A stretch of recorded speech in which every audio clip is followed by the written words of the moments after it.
Every wolf finds their mate. The moon goddess provides for all her children. That's what the matron whispered to Arya every night in the orphanage, her wrinkled hand stroking Arya's silver hair.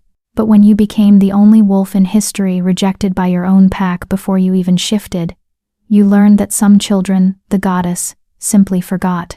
The auction block smelled like desperation and cheap perfume. Arya stood in line with the other Omegas, her wrists bound in iron that burned against her skin. Around her, girls preened and postured, hoping to catch the eye of a wealthy alpha. They had futures, destinations, purpose. Arya had nothing but a body that refused to shift and a wolf that had never spoken. 23 years old. And she'd never felt her wolf stir. Not once. The pack elders called her broken. The other Omegas called her cursed. And tonight, on the auction block in the Crystal Moon Pack's Grand Hall, she would learn what the rest of the world called wolves like her, unwanted. But in the shadows of the hall, a pair of golden eyes watched. And when the Alpha King saw what everyone else overlooked, he didn't see broken. He saw destiny. Chapter 1. The Broken Omega. The Crystal Moon Orphanage sat on the edge of the Packlands, where the forest grew thin and the soil turned to dust. It was a place for wolves. No one wanted the orphaned, the weak, the defective. Arya had lived there for as long as memory stretched. 23 years of gray walls and grayer futures. "Stand up straight, girl."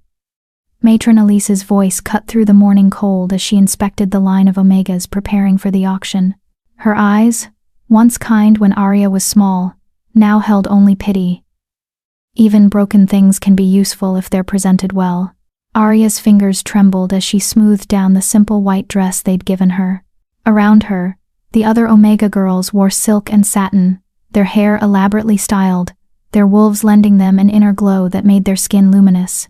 At 23, most of them were younger than her 17, 18, still fresh and desirable.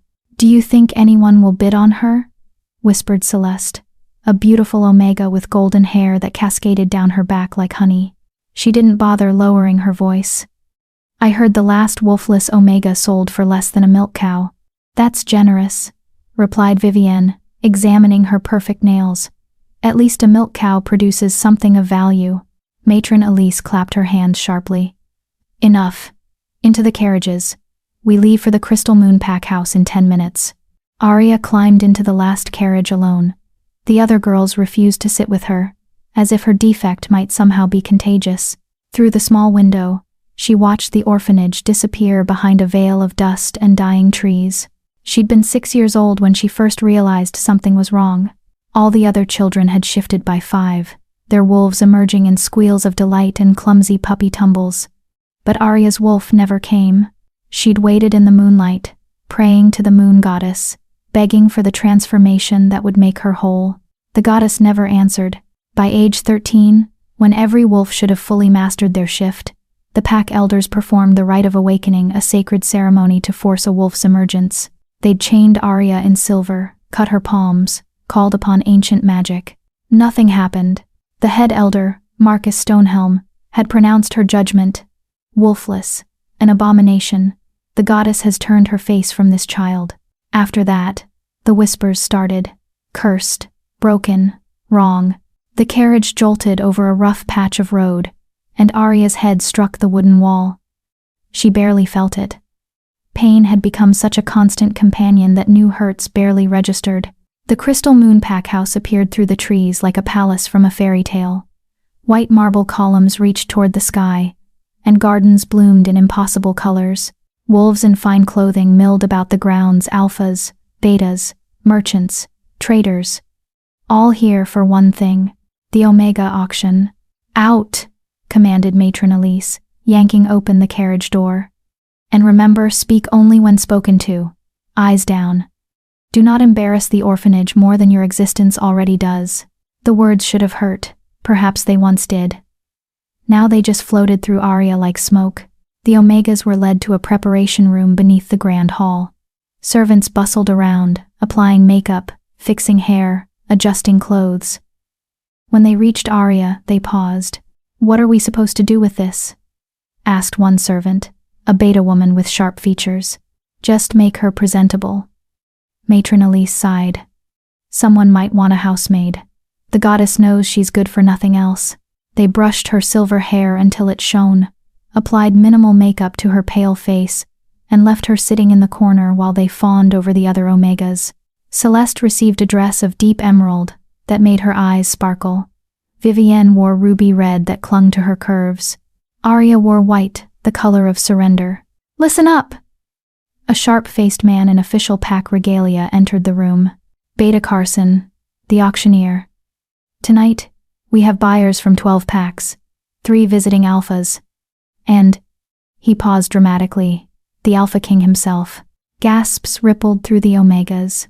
The Alpha King, ruler of all the northern territories, commander of 5 great packs, the most powerful wolf alive. "He's looking for a mate," Beta Carson continued, his eyes gleaming. "His true mate died 2 years ago, and he's decided it's time to choose a new queen. One of you could become the most powerful woman in the north." The room exploded in excited chatter. Girls primped and preened, practicing their most alluring smiles. Even Matron Elise looked hopeful. Arya stayed in her corner, invisible. Beta Carson's eyes swept the room and landed on her. His lip curled. "You, wolfless girl, you'll go last. Try not to humiliate us." The auction began at sunset. Through the walls, Arya heard the roar of the crowd, the bang of the auctioneer's gavel, the excited calls of bidders. One by one, the Omegas were led upstairs to the auction block. Celeste went for 20,000 gold pieces a fortune, Vivienne for 18,000. Even the plainest Omegas fetched respectable prices. Hours passed, the room emptied. Finally, only Arya remained. "Last one," muttered Beta Carson, grabbing her arm roughly. "Let's get this over with." He dragged her up the stairs and shoved her onto the stage. The grand hall was enormous, lit by 1,000 candles. Rows of buyers sat in plush chairs, their eyes calculating and cold. At the front, on an elevated platform, sat 3 visiting alphas in ceremonial dress, and beside them, in a throne of black wood and silver, sat the Alpha King. Arya kept her eyes down, as trained, but she felt his gaze like a physical weight. The entire hall seemed to lean away from him, as if his power created a pressure that pushed against reality itself. "Our final offering tonight," Beta Carson announced, his voice lacking enthusiasm.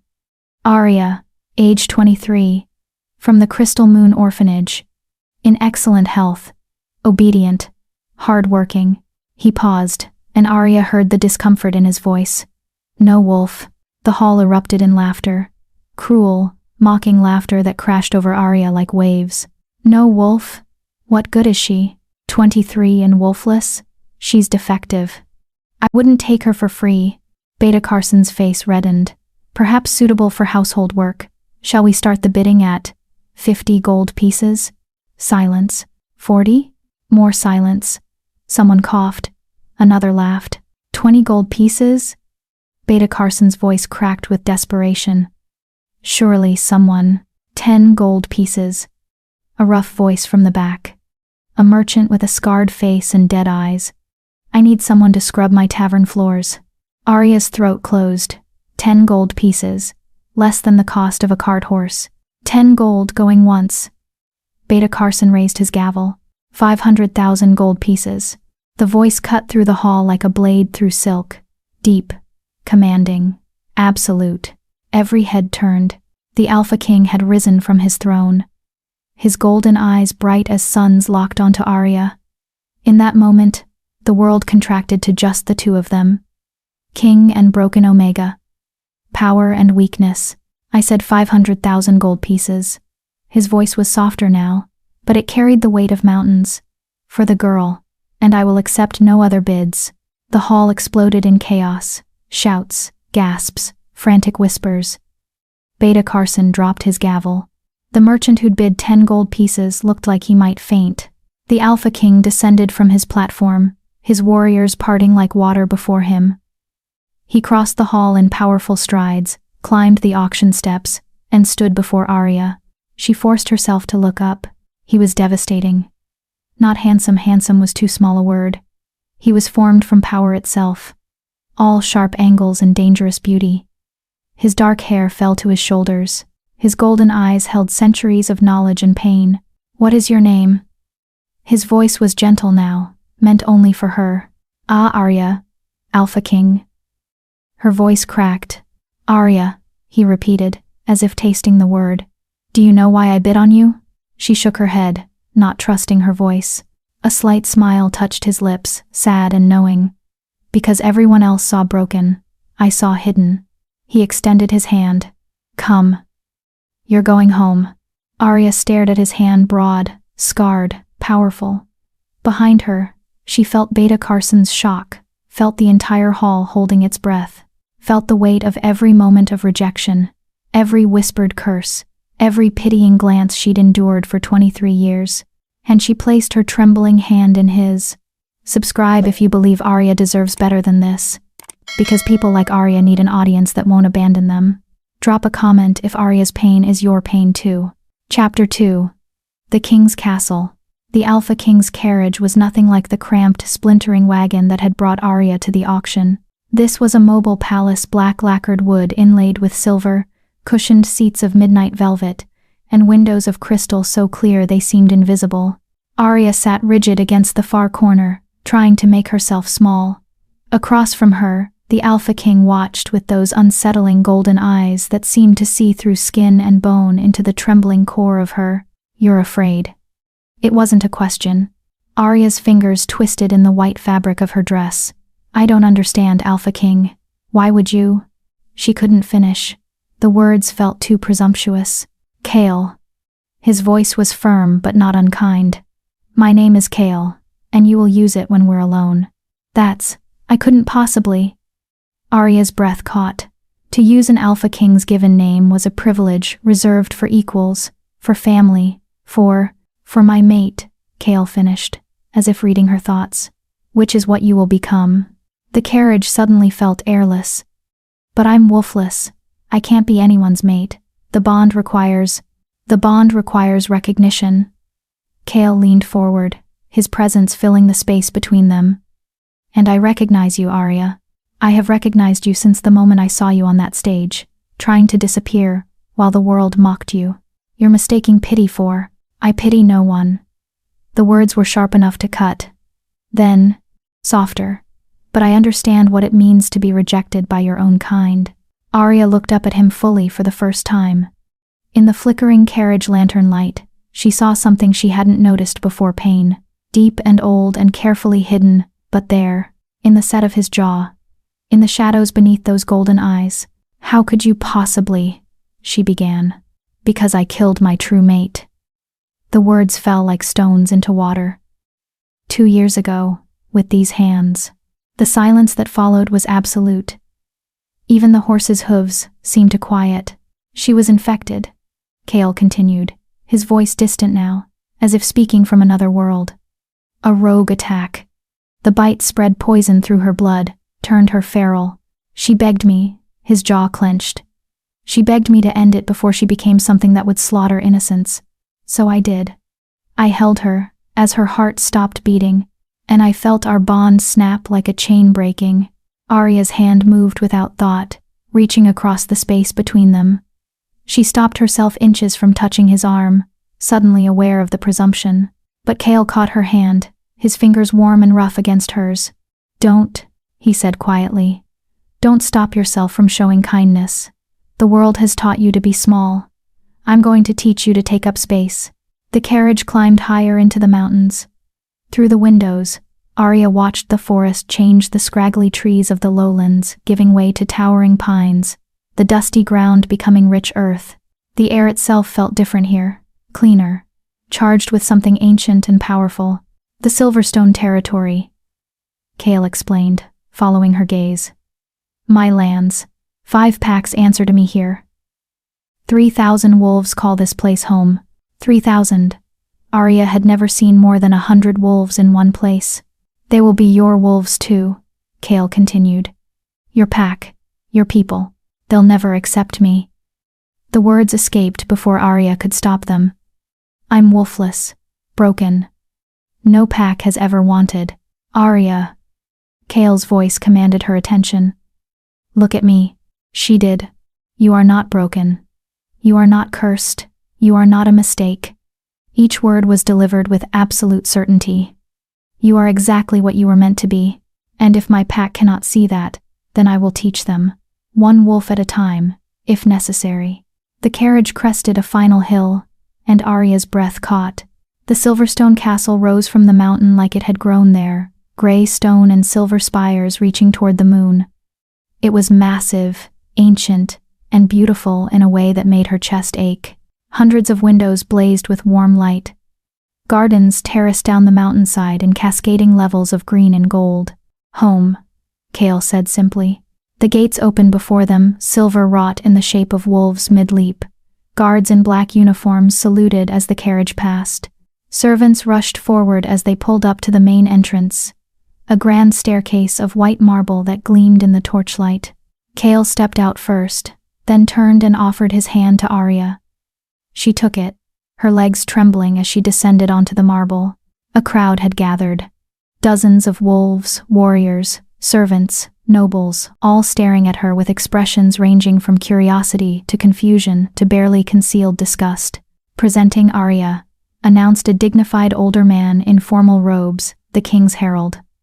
Chosen by His Majesty, the Alpha King Kale Silverstone. Whispers erupted like wildfire.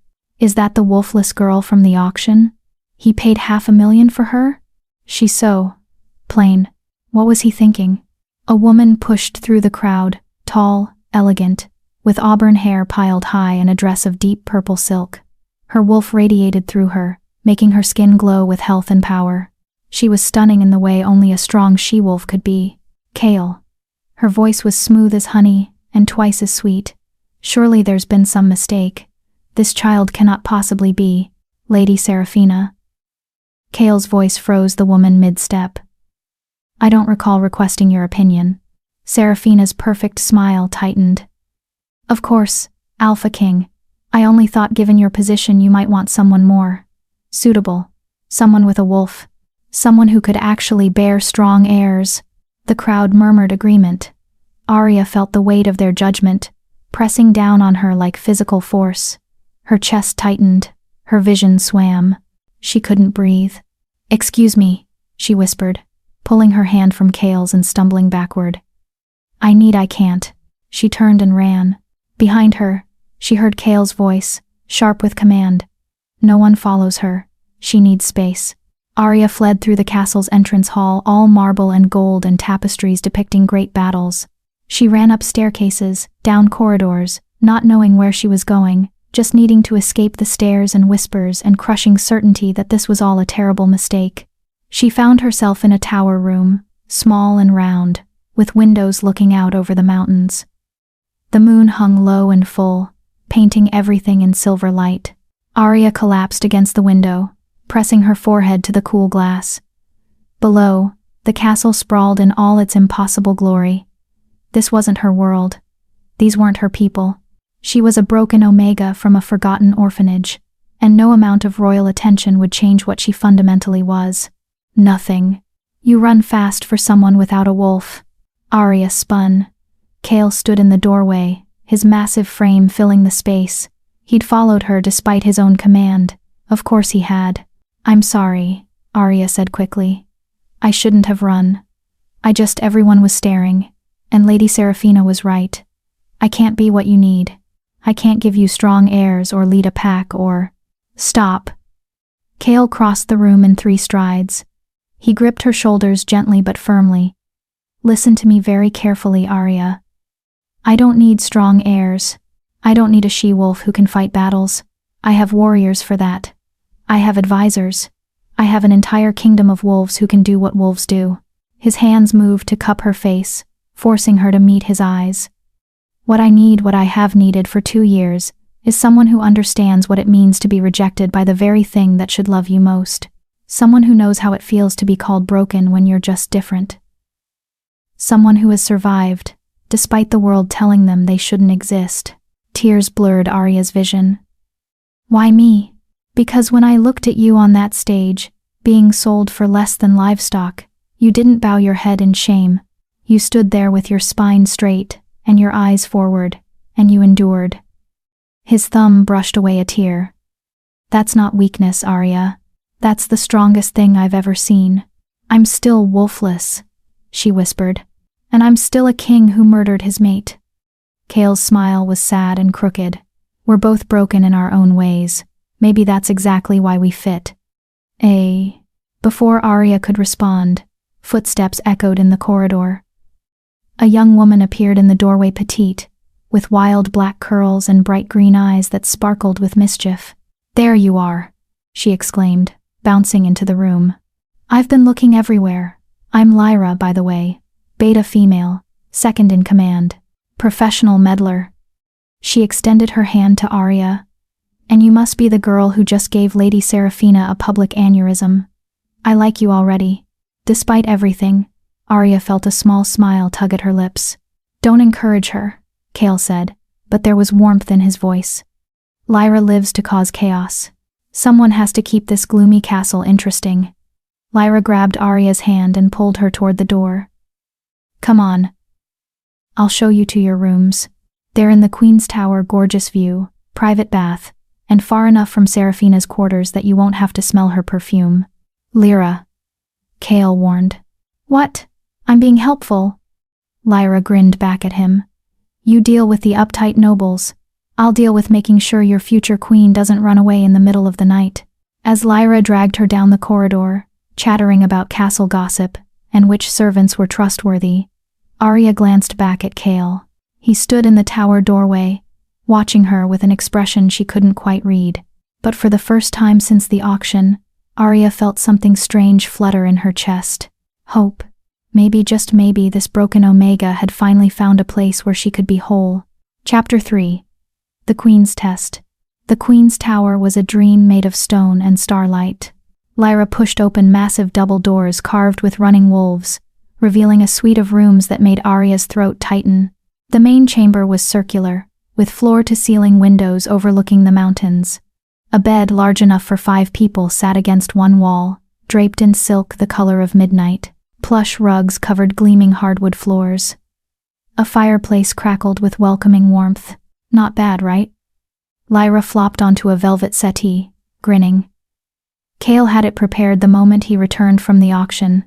He knew you'd be coming home with him. How could he have known? Arya moved slowly into the room, afraid to touch anything. Everything looked too expensive, too beautiful, too fragile for someone like her. He didn't even know I existed until tonight. Lyra's expression softened. That's where you're wrong. Kale's been searching for 2 years. Every Omega auction in the Northern Territories, he attended. Every pack gathering, he scanned the crowds. He was looking for something specific, though he wouldn't tell anyone what. But I'm wolfless, Arya whispered. What could he possibly have been searching for in someone like me? Recognition. The voice came from the doorway. Both women turned.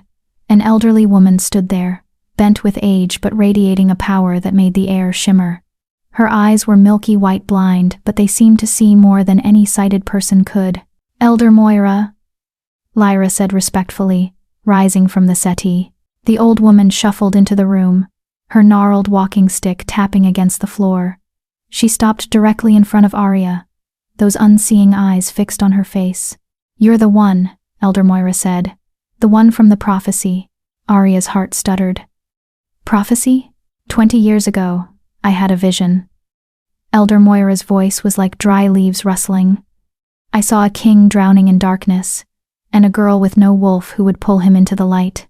I saw a bond forged not by the moon goddess, but by choice, by recognition, by 2 broken pieces fitting together to make something whole. That's impossible, Arya breathed. Bonds without wolves don't exist. It's never been done. Never been done and impossible are 2 different things, child. Elder Moira reached out, her wrinkled hand finding Arya's cheek with surprising accuracy. The moon goddess works in mysterious ways. Sometimes she gives us exactly what we need, not what we expect. Tell her about the test, Lyra said quietly. Arya's stomach dropped. Test? Elder Moira's expression grew grave. The pack will not accept you easily. Seraphina has been positioning herself as Kale's future mate for months. She has supporters, Allies. Wolves who believe strength comes only from shifting and fighting. They will see you as weak. Unworthy. Because I am, Arya said, the words automatic, after years of hearing them. Because you appear to be. Elder Moira's grip on Arya's cheek tightened. Appearances can be deceiving. But if you're to become queen, you must prove your worth. In 3 days, the pack will gather for the queen's test, a series of trials that any prospective Luna must pass. What kind of trials? Arya's voice was barely audible. Lyra grimaced. Traditionally, combat trials, endurance runs, tests of wolf strength and dominance. Then I've already failed. Arya pulled away from Elder Moira's touch, wrapping her arms around herself. I can't shift. I can't fight. I can't do any of the things a Luna is supposed to do. Which is why the rules will be changed, Elder Moira said firmly. Kale has already decreed it. The trials will test wisdom, courage, and heart qualities that have nothing to do with having a wolf. Serafina won't accept that, Lyra warned. She'll claim it's favoritism, that Kale is weakening pack tradition for a wolfless girl. Let her claim what she wants. Elder Moira turned toward the door, her stick tapping. The truth will reveal itself in 3 days. Until then, child, you have much to learn. Rest tonight. Tomorrow, your real education begins. After the elder left, Lyra helped Arya prepare for bed, chattering to fill the nervous silence. She showed her the bathing room, complete with a tub carved from a single piece of marble, and the closet filled with dresses in every color imaginable. Kale thought of everything, Lyra said, running her hand over a gown of deep sapphire. He wants you to feel like you belong here. But I don't, Arya said quietly. Belong here, I mean. How can I? Everyone saw how they looked at me tonight. The disgust, the confusion.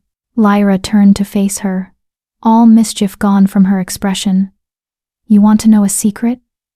Half the pack was disgusted when Kale became king. Arya blinked. What? Why? Because he was only 25. Because his father died in battle, and some wolves thought Kale was too young, too inexperienced, too different from the traditional alpha kings. Lyra's smile was sharp. He proved them all wrong. He united 5 warring packs. He brought prosperity to lands that were dying. He became the strongest king the North has seen in 300 years. Not because he was what they expected, but because he was exactly what they needed. She placed a hand on Arya's shoulder. You're exactly what this pack needs too. They just don't know it yet.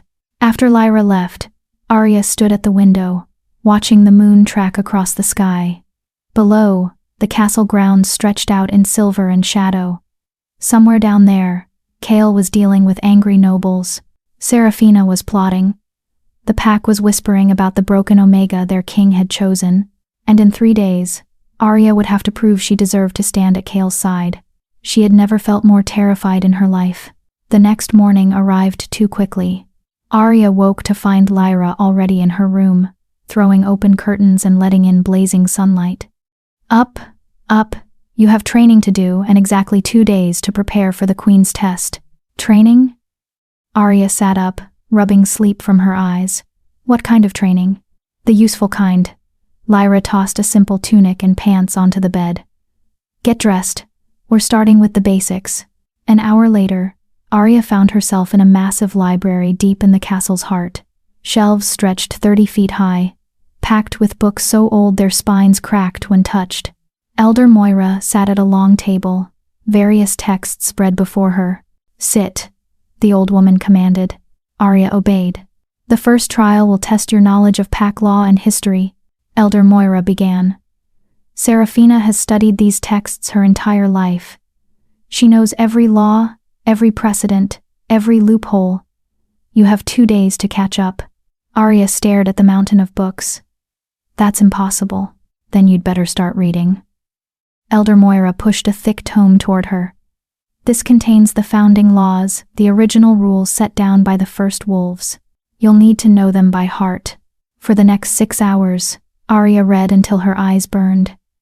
Pack hierarchy, territory laws, mating bonds and challenge rights, punishment protocols for rogues, the complex web of traditions that governed wolf society.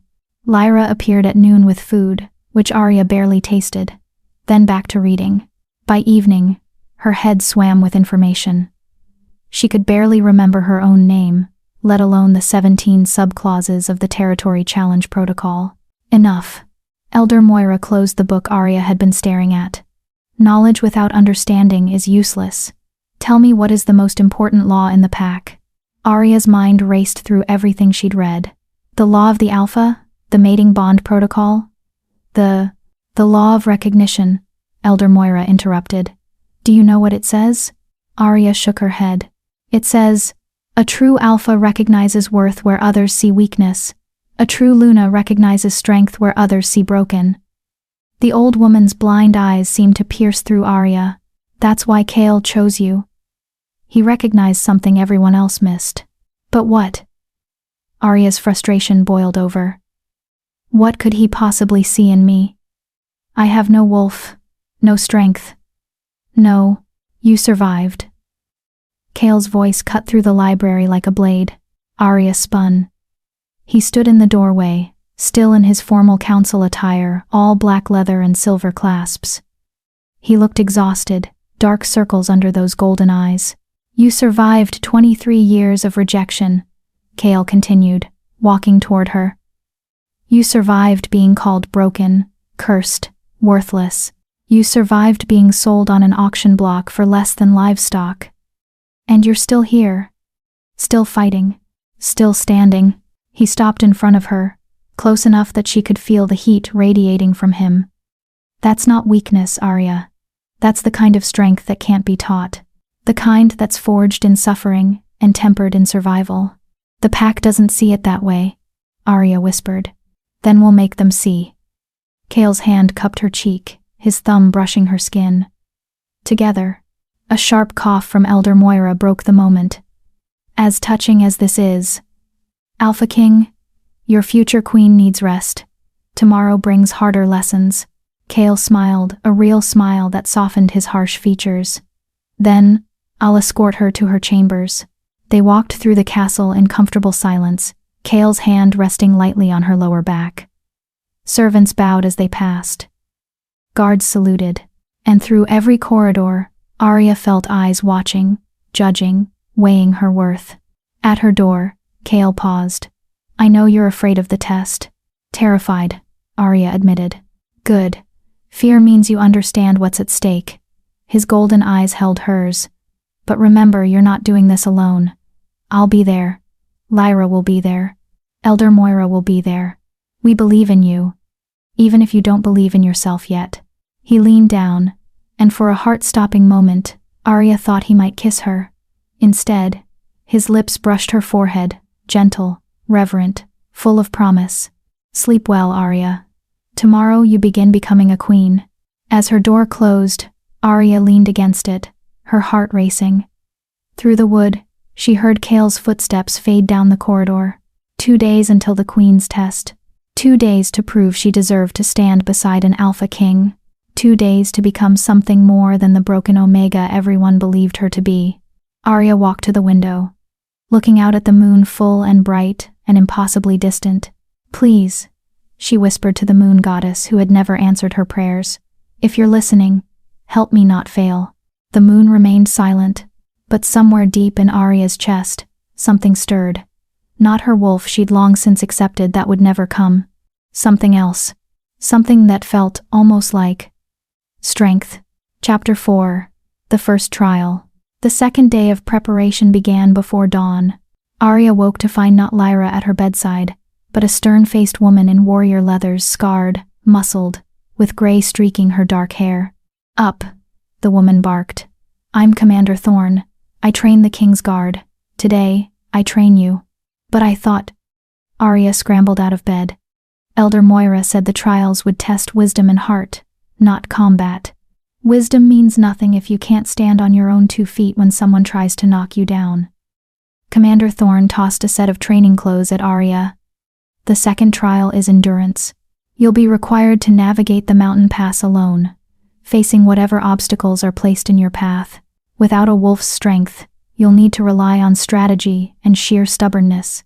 30 minutes later, Arya stood in the castle's training yard, her muscles already screaming from the warm-up exercises Commander Thorn had forced her through. Around them, warriors practiced combat drills, their wolves lending them supernatural speed and strength. "Again," Thorn commanded.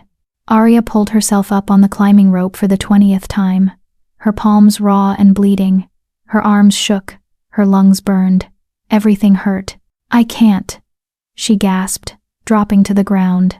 "Then you'll fail tomorrow." Thorn's expression was merciless. "The mountain pass has a 20-foot cliff you'll need to scale. If you can't climb a rope in a protected training yard, how will you manage rock face in the wind and cold?" "Why are you helping me?"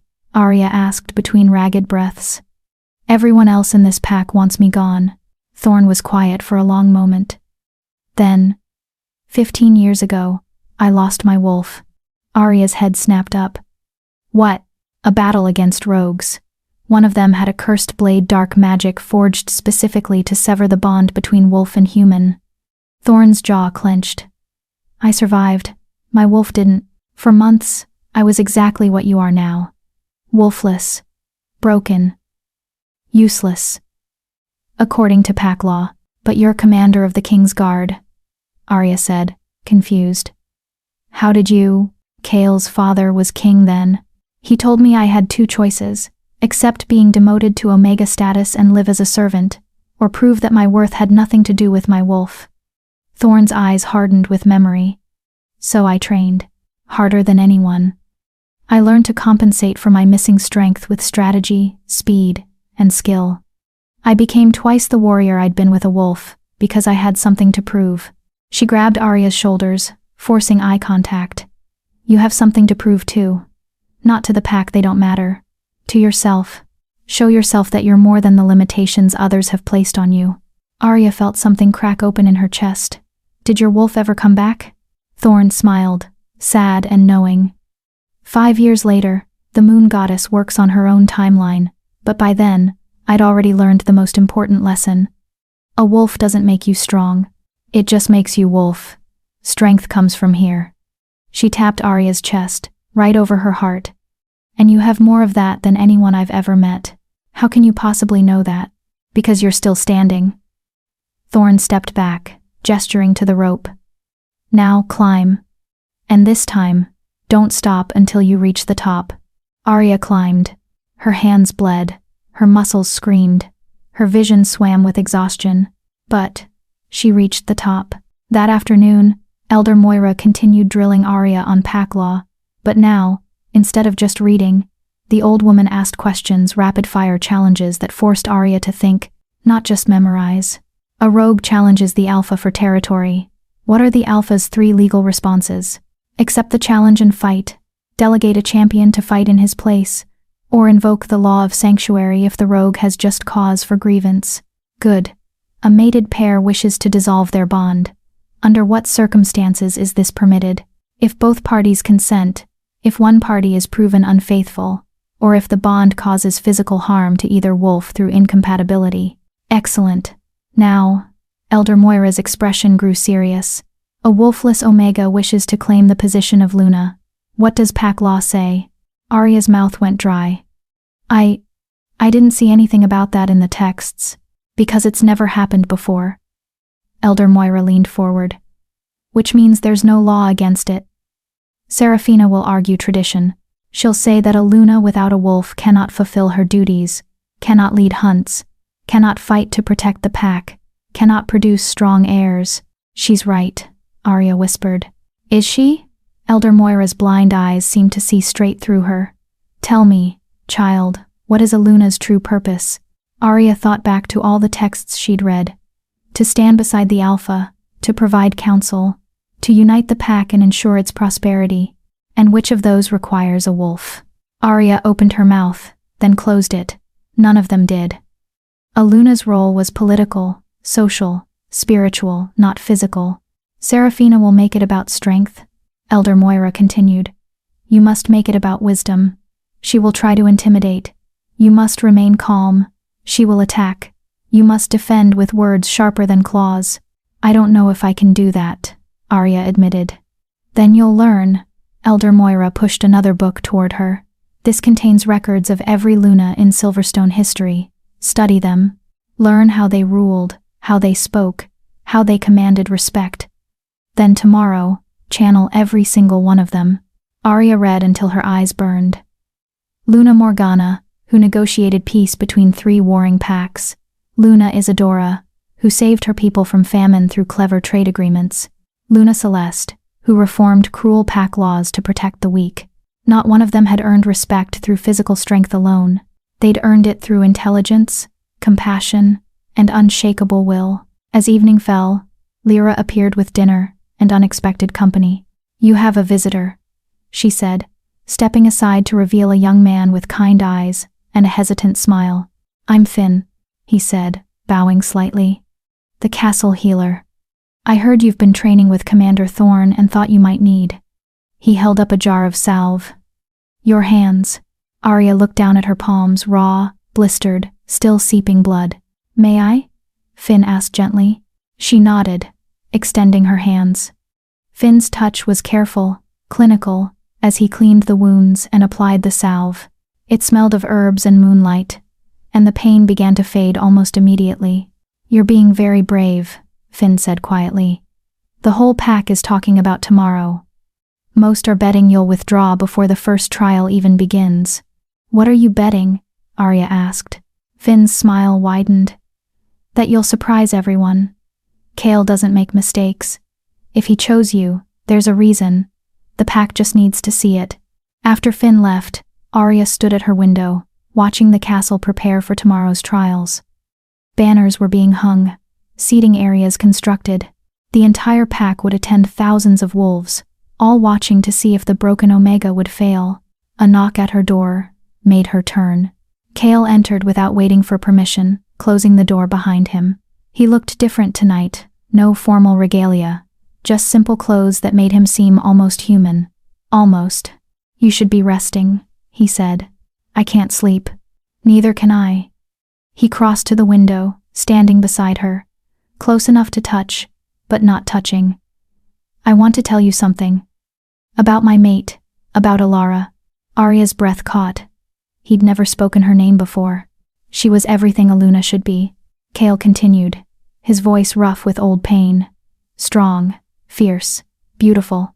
The pack loved her. When she died, they mourned her like they'd lost the moon itself. "I can't replace her," Arya whispered. "I don't want you to." Kale finally looked at her, those golden eyes blazing in the darkness. Alara was perfect, but perfection can't be touched. It can't be questioned. It can't grow. His hand found hers, scarred fingers threading through hers. "You're real, Arya. Flawed and scared and imperfect. And that's exactly what I need. Someone who knows what it's like to fail, to hurt, to keep going anyway." "What if I fail tomorrow?" The question she'd been too afraid to ask. "Then we'll figure it out together."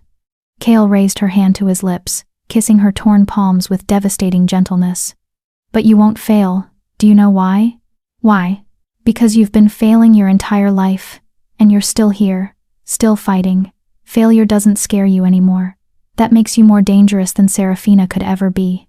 He left shortly after, but his words remained, wrapping around Arya like armor. She didn't sleep that night. Instead, she studied until dawn broke over the mountains, painting the sky in shades of gold and crimson. The day of the Queen's test had arrived. The grand arena was an ancient amphitheater carved into the mountain itself. Stone seats rose in concentric circles, and thousands of wolves packed them, their voices creating a roar like thunder. Banners bearing the Silverstone crest, a silver wolf beneath a full moon snapped in the wind. Arya stood in the preparation chamber beneath the arena, her heart hammering so hard she thought it might break through her ribs. She wore simple clothes, leather pants, a fitted tunic, boots meant for running. Her hair was pulled back in a tight braid. Across the chamber, separated by guards, Serafina prepared.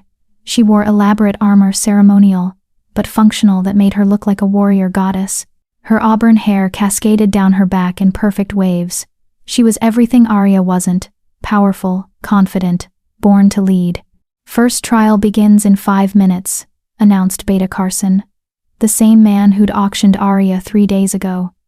He wouldn't meet her eyes. Lyra appeared at Arya's side, gripping her hand. "You've got this. Remember everything Elder Moira taught you." "And everything I taught you," Commander Thorne added, her scarred face fierce with pride. "Stand tall, speak clearly, don't let them see fear." The horns sounded 3 long blasts that shook the stone walls. "Competitors, to the arena." Arya climbed the stairs on shaking legs.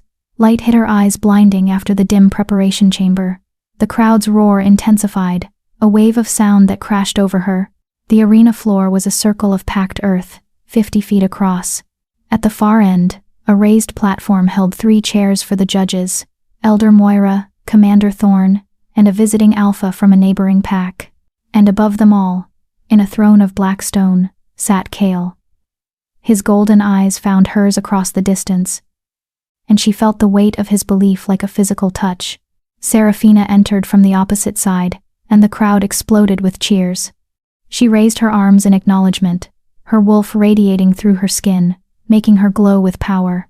Beta Carson stepped to the center of the arena, his voice magically amplified to carry to every seat.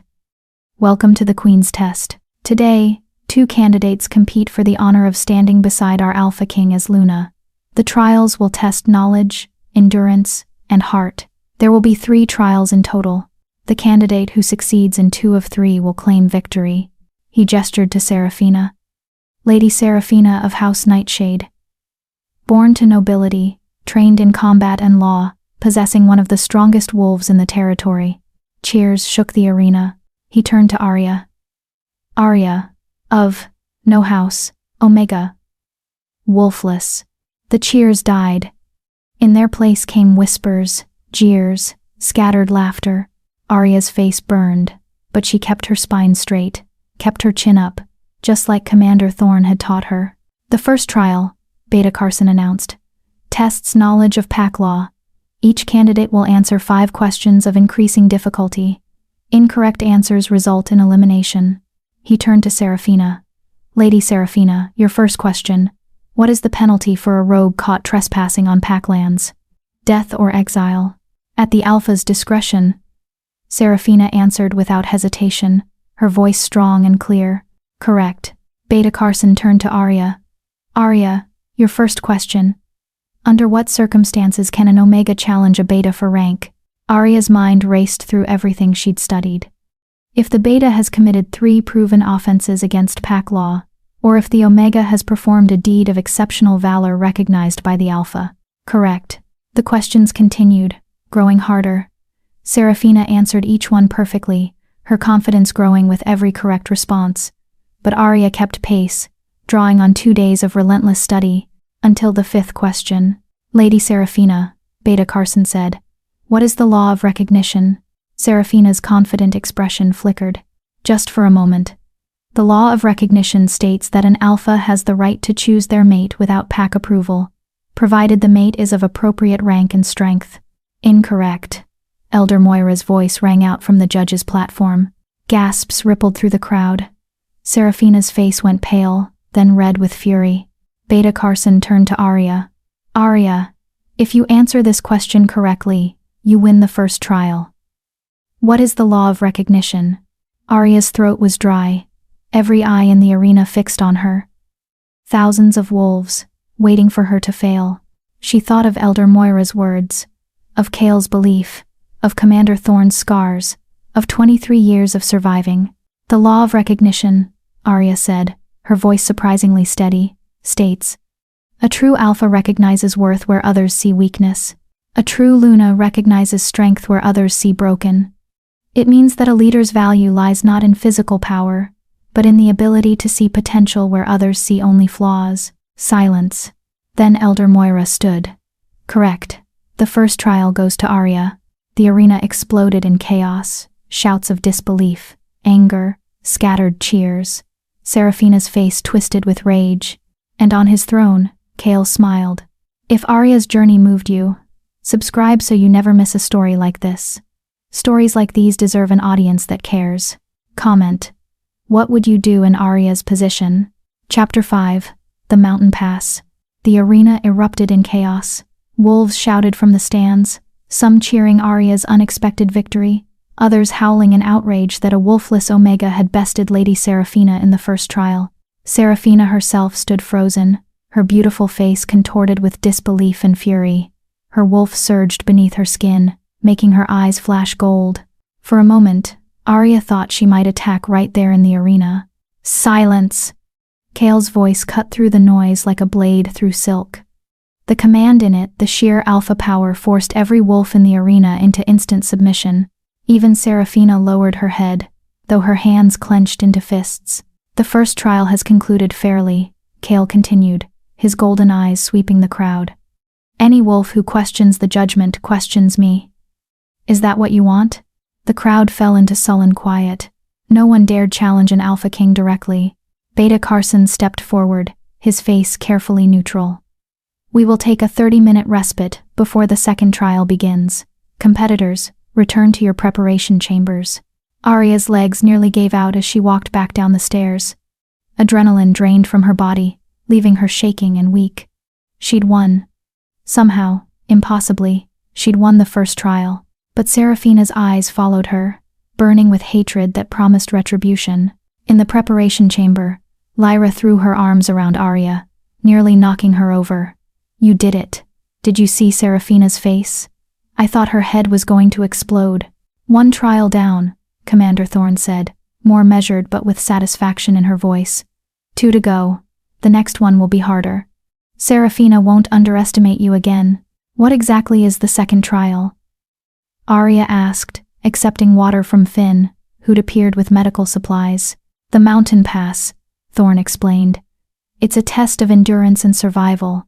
You'll be sent into the mountains alone, required to reach a checkpoint 3 miles away. The path includes steep climbs, narrow ledges, and various obstacles the pack has prepared." "What kind of obstacles?" "The kind meant to test whether you can survive without a wolf's strength." Thorne's expression was grave. "Normally, competitors would race. First one to the checkpoint wins. But given your situation, the rules have been modified. You'll each go separately. You just need to reach the checkpoint within the time limit." "How long?" 2 hours. Arya's stomach dropped. 3 miles through mountain terrain in 2 hours? With obstacles designed to challenge wolves? She'd been training for only 2 days. "You can do this," Lyra said fiercely, gripping Arya's shoulders. "You're stronger than you think. The climbing practice with Thorne will pay off." A horn blast signaled the end of the respite. When Arya returned to the arena, the atmosphere had changed. The crowd was quieter now, more watchful. They'd seen her succeed once. They weren't sure what to make of it. Beta Carson stood at the center of the arena. "The second trial begins now. Lady Seraphina will attempt the mountain pass first. Arya will follow after her completion." Smart, Arya thought. Let Seraphina set the standard. Show everyone how easily a strong wolf could complete the course, making Arya's attempt look pathetic by comparison. Seraphina stepped forward, her armor gleaming in the sunlight. She looked every inch the warrior Luna. "I dedicate this trial to the memory of Luna Alara," she announced loudly, her voice carrying to every seat. "May I prove worthy of following in her footsteps." The crowd roared approval. It was a calculated move invoking Kale's dead mate, reminding everyone of what a real Luna looked like. Arya glanced at Kale's throne. His expression was stone, giving nothing away. "Begin," Beta Carson shouted. Seraphina shifted mid-stride, her human form melting into that of a massive auburn wolf, easily 4 feet tall at the shoulder. She was magnificent, all rippling muscle and deadly grace. She took off toward the mountain path like an arrow released from a bow, disappearing into the forest in seconds. The arena had been positioned so spectators could see most of the mountain pass. Large viewing crystals magic that projected images showed Seraphina's progress as she bounded up the steep incline. She made it look effortless. Where the path narrowed to a ledge barely wide enough for a human to walk, she simply used her wolf's balance to trot across. When she reached a 20-foot cliff, she leaped and scrambled up it using claws that dug into stone. At a ravine spanned by a narrow rope bridge, she simply jumped, clearing the 30-foot gap in a single supernatural leap.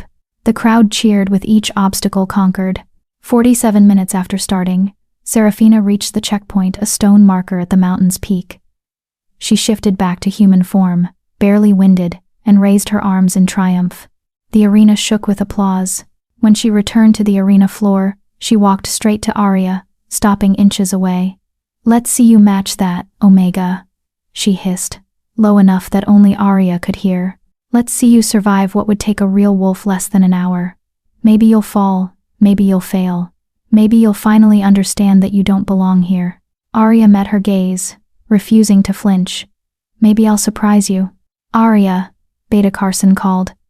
"Take your position." Arya walked to the starting point, her heart hammering. 3 miles, 2 hours. She could do this. She had to. She looked up at Kale one last time. He leaned forward in his throne, his golden eyes locked on hers. He nodded once, a small gesture of absolute faith. "Begin." Arya ran. The first half-mile was just steep forest path, and she made good time, her training with Commander Thorne paying off. Her lungs burned, but she pushed through it. One foot in front of the other. Don't stop, don't think, just move. Then she hit the first real obstacle, the cliff Serafina had simply scrambled up using claws. Arya had no claws. She studied it, breathing hard. 20 feet of nearly sheer rock face. But there she spotted handholds, cracks in the stone, places where a human could climb if they were careful, methodical, brave enough to try.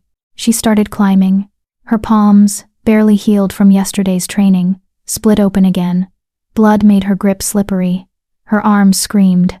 Halfway up, her foot slipped, and for a terrifying moment she hung by one hand, swinging over empty air. Don't look down. She found another foothold. Pulled herself up, inch by agonizing inch. When she finally dragged herself over the top, she lay gasping on the stone for precious seconds, her whole body shaking. No time. Keep moving. She forced herself up and ran. The narrow ledge came next.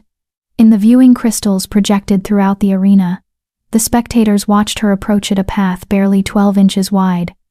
With a 100-foot drop on one side, Serafina had trotted across in seconds.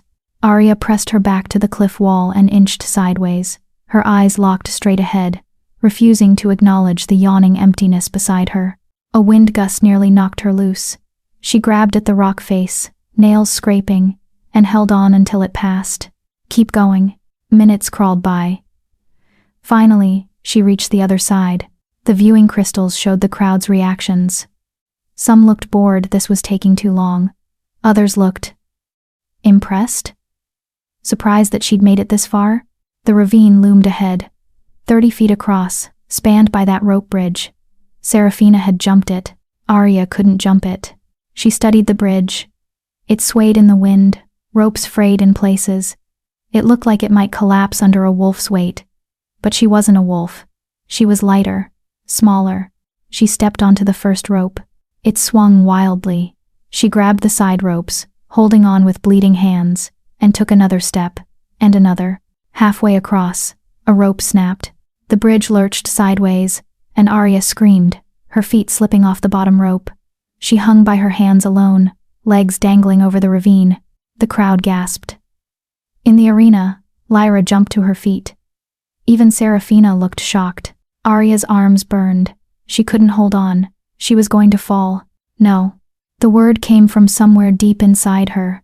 That place that had survived 23 years of rejection, that had stood on an auction block and refused to bow, that had climbed into an Alpha King's carriage when every instinct screamed to run. No. I don't fall. Not here. Not now. Not ever again. With a scream of pure determination, Arya swung her legs up, hooked them around the bottom rope, and pulled herself back onto the bridge. She didn't stop to catch her breath. She just crawled fast and desperate until she reached the other side. She collapsed on solid ground, sobbing with relief and pain and exhaustion. But she wasn't done. The checkpoint was still half a mile away, and she'd already used 90 minutes. She had 30 minutes left. Arya stood on shaking legs and ran. The final stretch was uphill, brutal and unforgiving. Her vision swam. Her legs felt like they might give out with every step. Blood dripped from her hands, leaving a trail behind her. But she could see it now, the stone marker at the peak, the checkpoint. She ran harder. 20 minutes left. 15. The incline grew steeper. 10 minutes. Her lungs were on fire. Every muscle in her body screamed for her to stop, to give up, to accept that this was too much for a wolfless Omega. 5 minutes. The checkpoint was 50 feet away. Arya's vision tunneled. She couldn't feel her legs anymore. Couldn't feel anything but the desperate need to reach that marker. 20 feet. 10. 5. Arya's hand slammed against the stone checkpoint with seconds to spare. She collapsed beside it, unable to move, barely able to breathe. In the arena, the crowd exploded. Not just scattered cheers this time, genuine, thunderous applause that echoed off the mountains. Because a wolfless Omega had done what many thought impossible. She'd survived. They carried Arya back to the arena on a stretcher. Finn worked on her hands, muttering about infections and torn muscles. But Arya barely registered any of it. She'd done it. She'd actually done it. When they set the stretcher down in the arena, she insisted on standing. It took Lyra and Commander Thorne supporting her on either side, but she stood. Beta Carson stepped forward, his expression unreadable. Arya has completed the second trial within the time limit. However, he paused dramatically. The rules state that the trial must be completed, not merely survived. Lady Seraphina completed the course in 47 minutes. Arya took 1 hour and 59 minutes. The crowd murmured. Where was this going? Traditionally, the faster competitor would win, Beta Carson continued.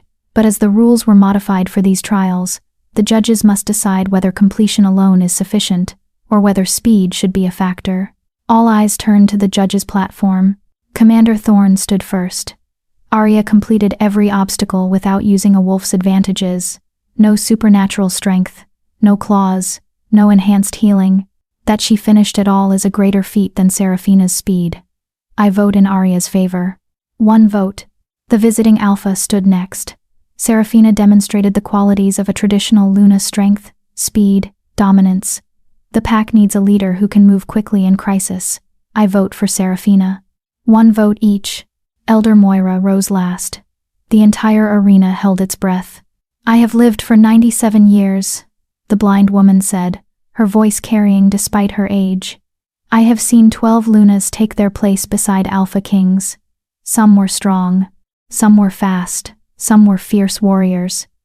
She turned her unseeing eyes toward the crowd, but only 3 were truly great. Do you know what made them great? Silence. They refused to quit when quitting would have been easier. They endured when endurance seemed impossible. They survived not because they were strong, but because they chose to keep going when everything inside them screamed to stop. Elder Moira's walking stick tapped against stone. Today, I watched both competitors complete the trial. One made it look easy. The other made it look heroic. I vote for Arya. The arena erupted in chaos, half celebrating, half protesting. The second trial goes to Arya, Beta Carson announced over the din. The score is 2-0. Arya has won the Queen's test. No. Seraphina's voice cut through the noise like a whip crack. I challenge the ruling. This is a mockery of tradition. She's wolfless. She can't be Luna. The trials are over, Lady Seraphina, Elder Moira said firmly. The results stand. Then I invoke the right of challenge. Seraphina's wolf burst through her skin in ripples of power. I challenge Arya to ritual combat. Winner takes the crown, as is my right under pack law. The crowd went silent. Arya felt the blood drain from her face. Ritual combat, a fight to submission or death. It was an ancient right, rarely invoked, but legal. And against Seraphina's wolf, Arya wouldn't last 30 seconds. On his throne, Kale rose, power radiating from him in waves that made the air shimmer. Lady Seraphina, it's her right. Arya's voice was quiet but clear. She stepped away from Lyra and Thorne's support, standing on her own despite her shaking legs. If she invokes the right of challenge, I must answer. That's pack law. Arya, no. Kale growled. You're injured. You can barely stand. This is suicide. Arya looked up at him. And for the first time since they'd met, She felt something other than fear. She felt certainty. 3 days ago, I was sold for less than livestock, she said. Today, I proved I could survive what most wolves can't. Tomorrow, she turned to face Seraphina, who smiled like a wolf scenting blood. I'll prove I deserve to stand beside a king. The crowd roared, and Arya knew that win or lose, she would never be invisible again. Chapter 6. The Challenge. The ritual combat would take place at dawn. Pack law required a full night between challenge and fight time, for the challenged party to prepare, to say goodbyes, to make peace with the moon goddess. Time to back down, though no one said that part aloud. Arya spent the night in her tower room, but she wasn't alone. Lyra paced like a caged animal, her usual cheerfulness replaced by frantic worry. This is insane. You can't fight her. She'll kill you in the first 30 seconds. Then I'll make those 30 seconds count, Arya said, wincing as Finn rewrapped her torn hands. This isn't a joke, Lyra snapped. Seraphina is a trained warrior. She has a wolf. She has years of combat experience. You have 2 days of rope climbing and a death wish. I have more than that. Arya looked at Commander Thorne, who stood by the window, silent and grim. Don't I? Thorne turned from the window, her scarred face unreadable. In a straight fight? No, she'll destroy you. Her wolf is one of the strongest in the territory. You have no supernatural advantages, no combat training beyond what I gave you in 2 days. But, Arya pressed, hearing the unspoken word, but ritual combat has rules. Thorne crossed to the table, spreading out a rough sketch of the arena. The fight takes place in the ring 50 feet across, no weapons, fight until submission or death. Seraphina will rely on her wolf, her strength, her speed. She'll try to end it quickly, humiliate you in front of the pack. How do I stop her? You don't. Thorne's eyes met hers. You can't match her strength, so don't try. Instead, you make her strength work against her. You survive. Every second you stay standing is a victory she didn't expect. Every time she knocks you down and you get back up, you prove something she can't understand, that there's a strength that has nothing to do with claws and fangs. You're telling her to just get beaten? Lyra's voice cracked. To let Seraphina destroy her? I'm telling her to do what she's always done. Thorne looked at Arya with something that might have been respect. Survive. Endure. Refuse to quit. Seraphina has never fought someone who couldn't be broken by pain. She doesn't know what to do with an opponent who won't stay down. A knock at the door interrupted them. Finn moved to answer it, then stepped back quickly. Cale entered. He'd changed from his formal regalia into simple clothes, black pants, a loose shirt. But the power that radiated from him made the air feel thick and charged. Everyone out, he said quietly. Lyra looked ready to protest, but Commander Thorne grabbed her arm and pulled her toward the door. Finn followed, gathering his medical supplies. In moments, Arya and Cale were alone. He stood by the door, hands clenched at his sides, and for the first time since she'd met him, Arya saw fear in his golden eyes. I could stop this, he said. As Alpha King, I could invalidate the challenge, declare the trial sufficient, name you Luna without, and the pack would never accept it. Arya finished. They'd say you bent the rules for a wolfless Omega, that you weakened tradition. They'd resent me forever, resent you for choosing me. I don't care. Cale crossed the room in 3 strides, gripping her shoulders. Let them resent. Let them rage. I won't watch you die for their approval. It's not about their approval. Arya reached up, placing her torn hands against his chest. She could feel his heart hammering beneath her palms. It's about mine. For 23 years, I accepted what everyone told me, that I was broken, worthless, nothing. 3 days ago, you told me I was wrong. You showed me I had worth. Her voice strengthened. But I still didn't believe it. Not really, not in my bones. I was just playing a role, pretending to be someone worthy of standing beside a king. Tomorrow morning, in that ring, I'm going to find out if it's true, if I really am more than what they made me believe I was. And if you're not? Cale's voice was raw. If she kills you, then at least I'll die knowing I tried. Arya smiled, sad and certain. That's more than the girl on the auction block 3 days ago could have said. Cale's control broke. He pulled her against him, his arms wrapping around her with desperate strength. She felt him shaking this powerful alpha king who commanded thousands, trembling like a man watching his world collapse. "I can't lose you," he whispered into her hair. "Not like I lost Alara. Not when I just found you." Arya held him, this broken king who'd seen worth where everyone else saw nothing. "You won't lose me. I promise." "Don't make promises you can't keep." "Then let me make one I can." She pulled back enough to look up at him.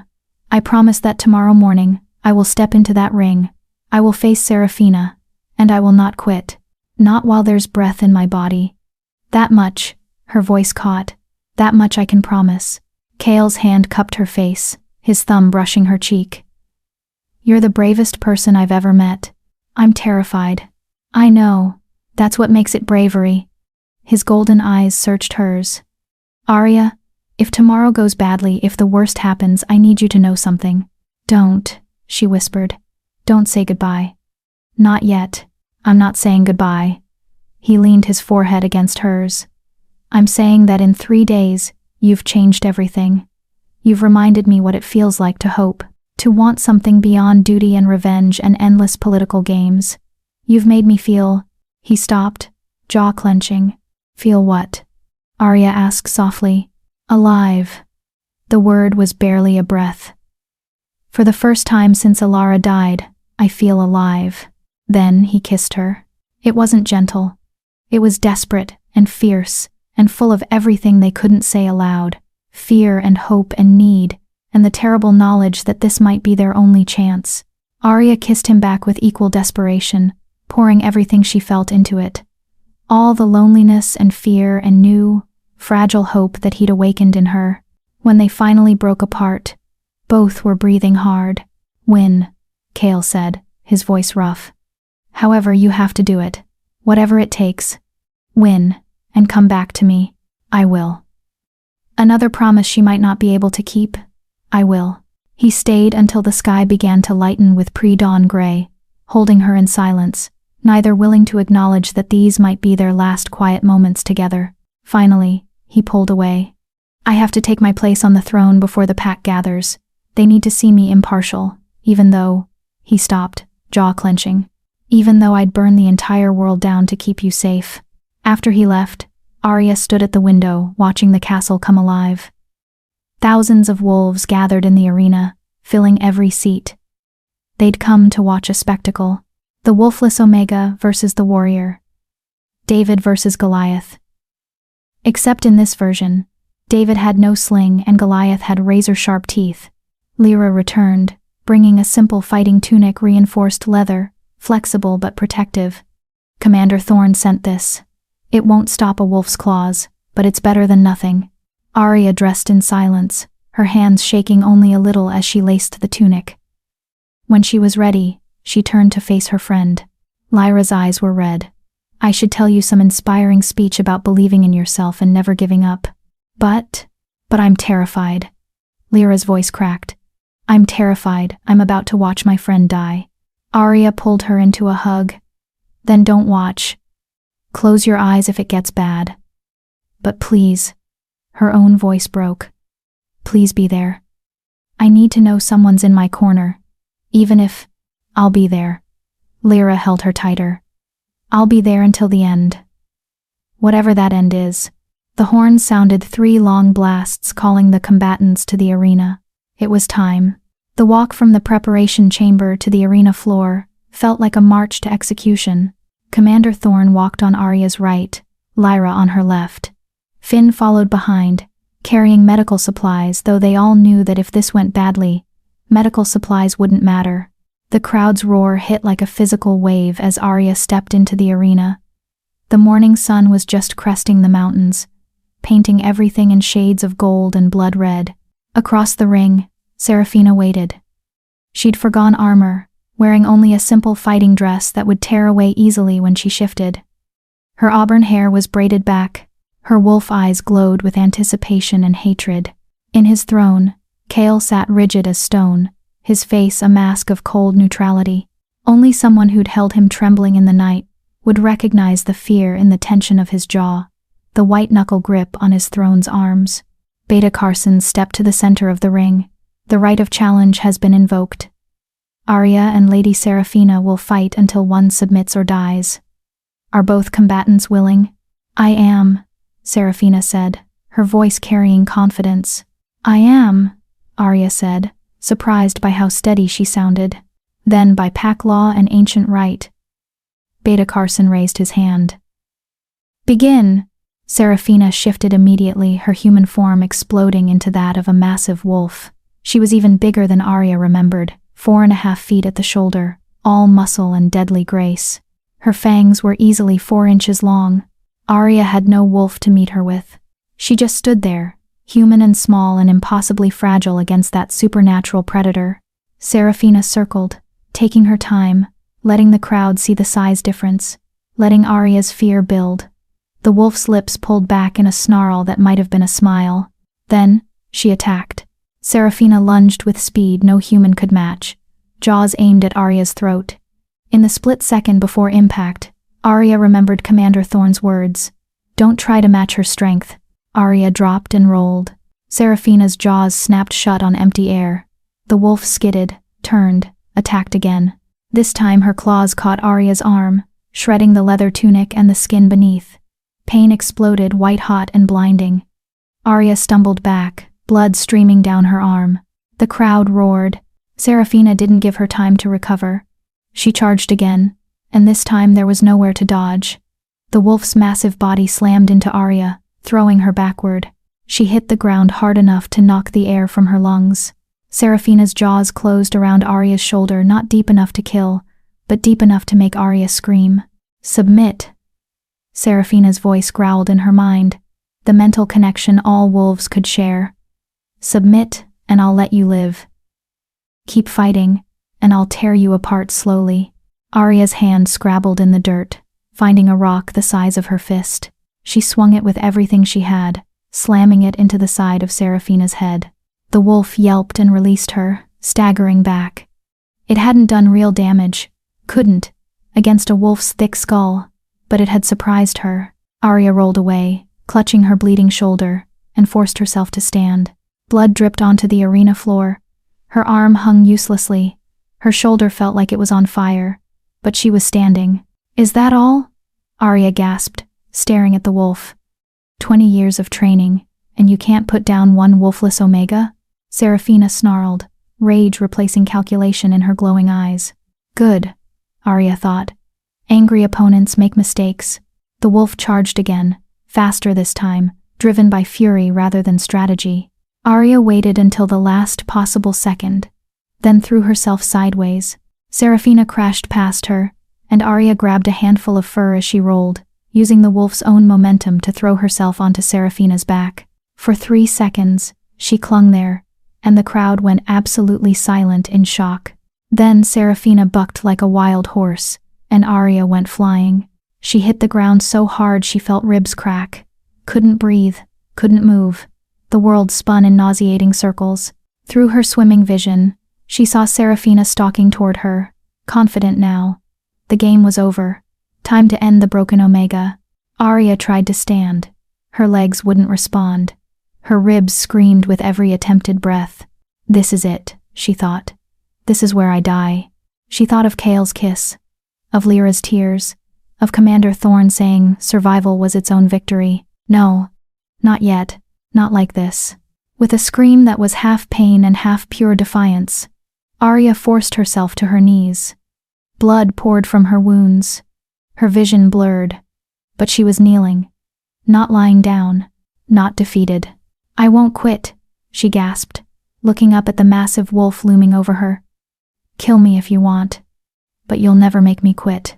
Something changed in the arena, a shift in the atmosphere, in the crowd's energy. Even in Serafina's glowing eyes, uncertainty flickered there now. Because Arya should have been broken, should have submitted 10 minutes ago, but she was still kneeling, still defiant, still refusing to accept defeat. And suddenly, Serafina didn't look like the victor anymore. She looked like someone who couldn't break an unarmed, wounded opponent. She looked weak.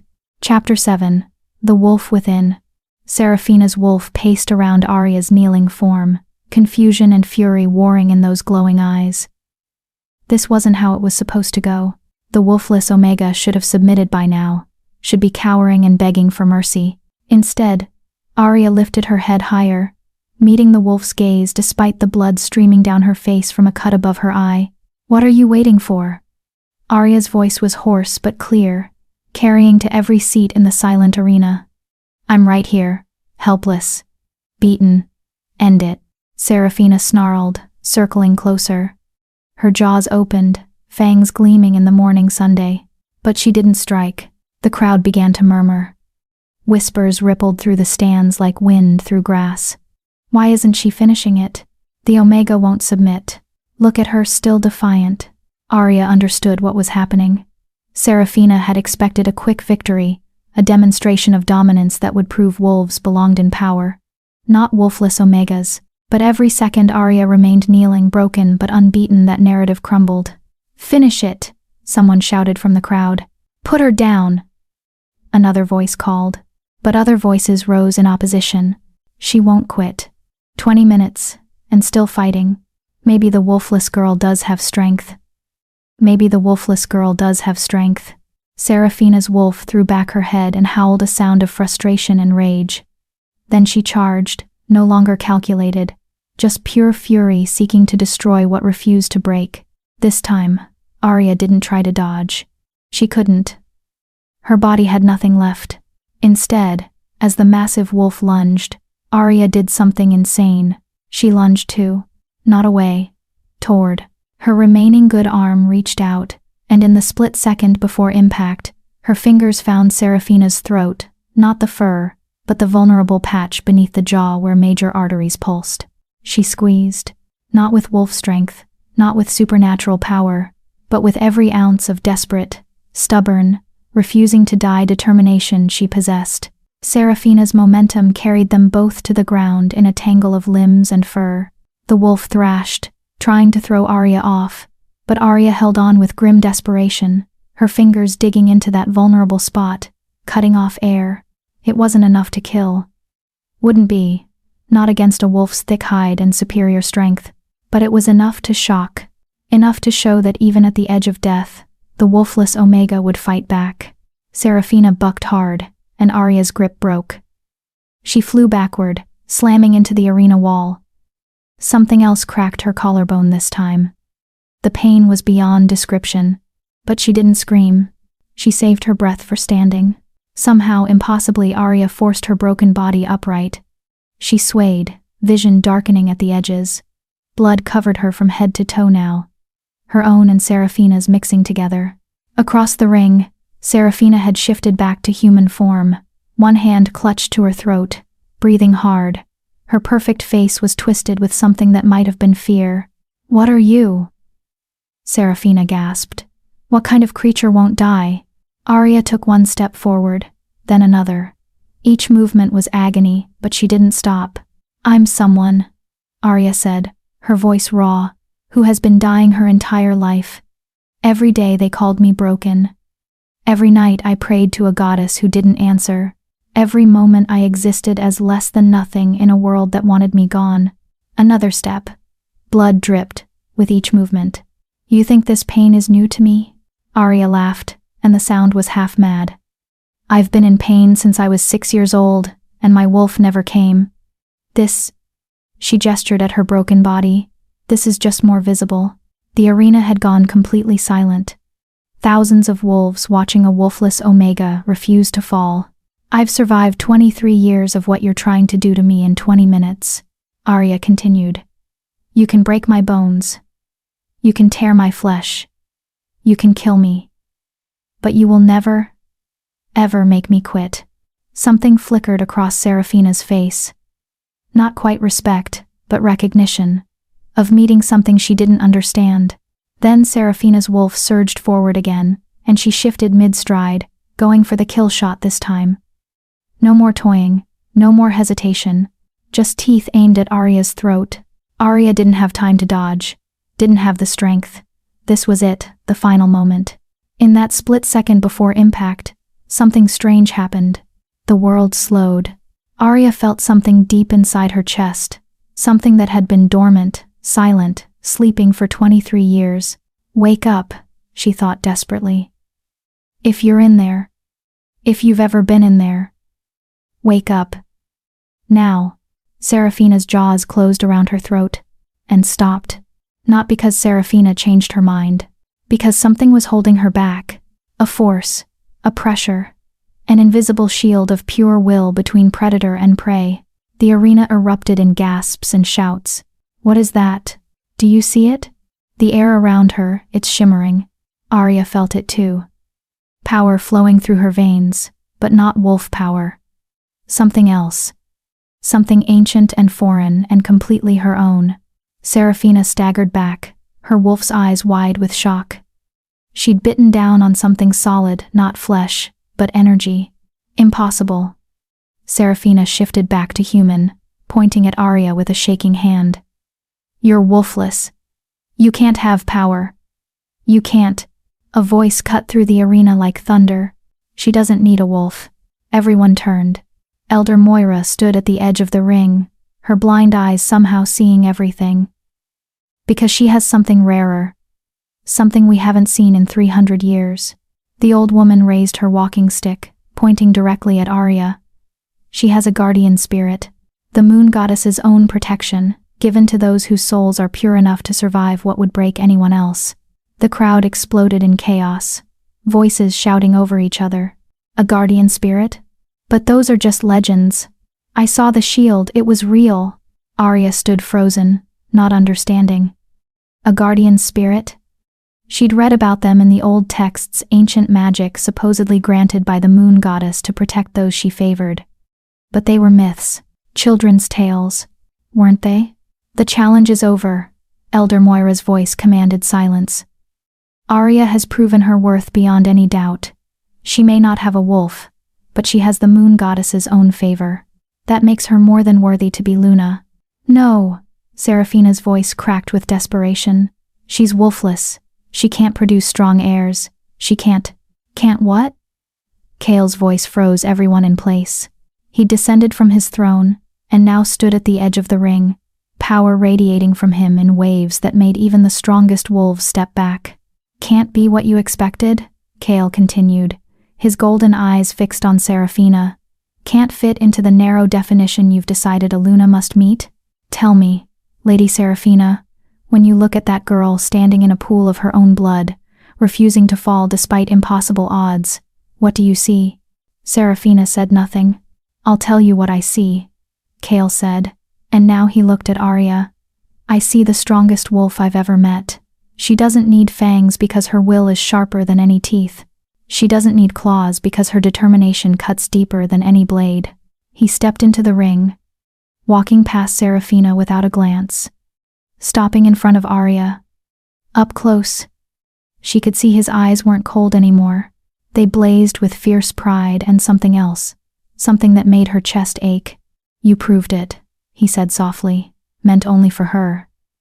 You proved you're exactly what this pack needs. Arya swayed, suddenly aware of how much blood she'd lost. The adrenaline was fading, leaving only pain and exhaustion. I think, she started to say. Then the world tilted sideways. Kale caught her before she hit the ground, lifting her into his arms as if she weighed nothing. Finn! He roared. Now! The healer rushed forward with his supplies, but Kale was already carrying Arya out of the arena, his strides eating up distance. Behind them, the crowd's roar finally broke through, not jeers this time, but cheers. Genuine, thunderous applause for the wolfless Omega who'd done the impossible. But Arya barely heard it.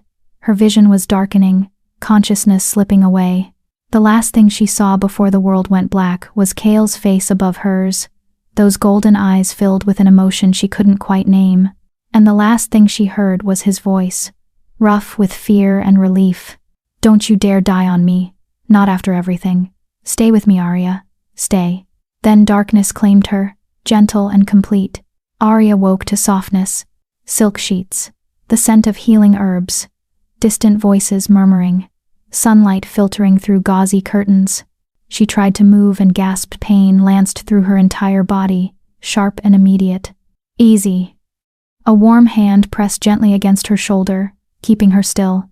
You have 3 cracked ribs, a broken collarbone, multiple lacerations, and you lost enough blood that Finn thought we'd lost you twice.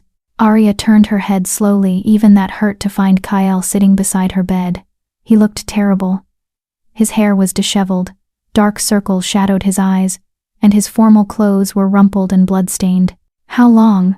she croaked, her throat raw. 2 days. Kale's hand moved from her shoulder to her face, his touch infinitely gentle. "You've been unconscious for 2 days. Finn worked himself to exhaustion, keeping you alive. The entire castle has been holding its breath." 2 days. Arya tried to process that. "The challenge did I. You won." A smile cracked Kale's exhausted face. "You magnificent, stubborn, impossible woman, you won." Serafina conceded the moment you manifested that shield. She left the territory this morning, too humiliated to face the pack after failing to defeat a wolfless Omega. Memory came flooding back. The fight, the pain, and that strange moment when something inside her had awakened. "The guardian spirit," Arya whispered. Elder Moira said, "Is it real? Was that real?" Kale's expression grew serious. "Elder Moira believes so. She says guardian spirits are the moon goddess's way of protecting those whose paths are meant to change the world. They manifest in moments of extreme need, when someone with a pure heart faces impossible odds. But I'm wolfless. Why would the goddess? Maybe that's exactly why." Kale's thumb brushed her cheek. "Maybe the goddess knew you'd need something else, something uniquely yours." Arya's hand moved to her chest, searching for that strange feeling she'd felt in the arena. It was still there, faint, dormant, but present, like a sleeping animal curled around her heart. "What happens now?" she asked. Kale's smile widened. "Now, you rest and heal. And when you're strong enough," he leaned closer, his voice dropping to an intimate whisper, "you become my Luna, my queen, my mate, if you'll still have me." Arya's breath caught. "You're asking? After everything, the auction, the trials, nearly dying, you're still asking?" "Always." Kale's golden eyes held hers with absolute certainty. "Because choice matters. You fought for the right to stand beside me. Now I'm giving you the choice. Do you want to?" Did she want to be queen? To rule beside this powerful, broken king? To face a pack that might never fully accept her? To spend her life proving she was more than the limitations placed on her? Arya thought of the girl on the auction block 3 days ago, the one who'd believed she was worth less than livestock, the one who'd never imagined she could be anything more than broken. That girl was gone. In her place was someone new. Someone who'd survived impossible trials. Someone who'd stared down death and refused to blink. Someone who'd finally learned her own worth. "Yes," Arya said, and felt the words settle into her bones like truth. "I want to stand beside you, not because you chose me, but because I choose this. Choose you. Choose to be more than what I was told I could be." Kale's smile was brilliant and devastating. "Then when you heal, we'll have the Luna ceremony. In front of the entire pack, I'll claim you as mine, and you'll claim me as yours. And anyone who objects," his expression darkened with promise, "will answer to me." He leaned down and kissed her, careful of her injuries, gentle as morning light, but full of promise and hope, and a future neither of them had dared imagine a week ago. When he pulled back, Arya saw Lyra hovering in the doorway, her face tear-streaked and happy. "She's awake." Lyra rushed forward, then stopped herself before throwing her arms around Arya. "Sorry." Finn said, "No hugging until your ribs heal. But I'm so glad I thought when you collapsed." "I'm okay," Arya said, reaching out with her good hand. Lyra grabbed it, holding tight. "You're not okay. You're incredible. The whole territory is talking about you. The wolfless Omega, who faced down a warrior and won. Songs are being written. Stories are spreading. You're becoming a legend." "I don't want to be a legend," Arya said tiredly. "I just want to be me." Too late. Commander Thorne appeared in the doorway, her scarred face creased with approval. "You're a symbol now. Every weak wolf, every outcast, every Omega who's been told they're nothing, they all saw you refuse to quit. You gave them hope. That's what legends do." Over the next few days, as Arya healed, she began to understand what Thorne meant. Wolves came to visit not nobles or warriors, but the ones society overlooked. Omegas who'd been abused, beta wolves with disabilities, even a few who'd lost their wolves to injury or curse, like Thorn had. They came to thank her, to tell her their stories, to say that watching her fight had changed something in them. One young Omega girl, barely 15, came with her mother. "I was going to accept an arranged mating with a cruel alpha," she whispered, "because I thought I had no choice, no worth beyond who would claim me. But you showed me I can choose. I can say no. I can be more." Arya held the girl's hand and fought back tears. "You always could. You always were more. I just made it visible." As the week passed and her body slowly healed, Arya realized something fundamental had shifted, not just in her, but in the entire pack dynamic. The strong wolves, the warriors and nobles still looked at her with wariness, some with resentment. They didn't like what she represented, that strength could come from unexpected places.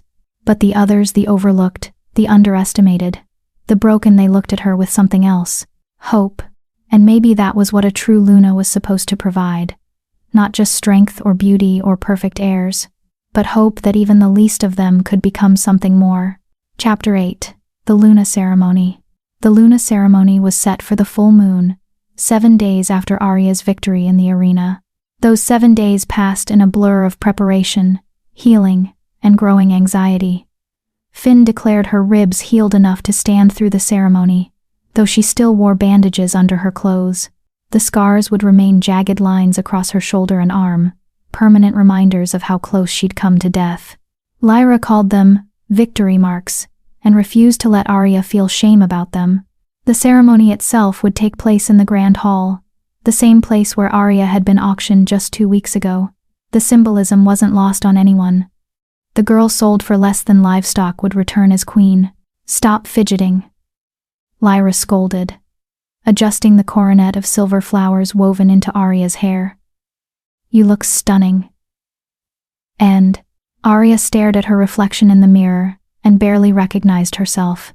The dress was midnight blue silk that flowed like water, embroidered with silver wolves that seemed to move in the candlelight. Her silver hair had been styled in intricate braids.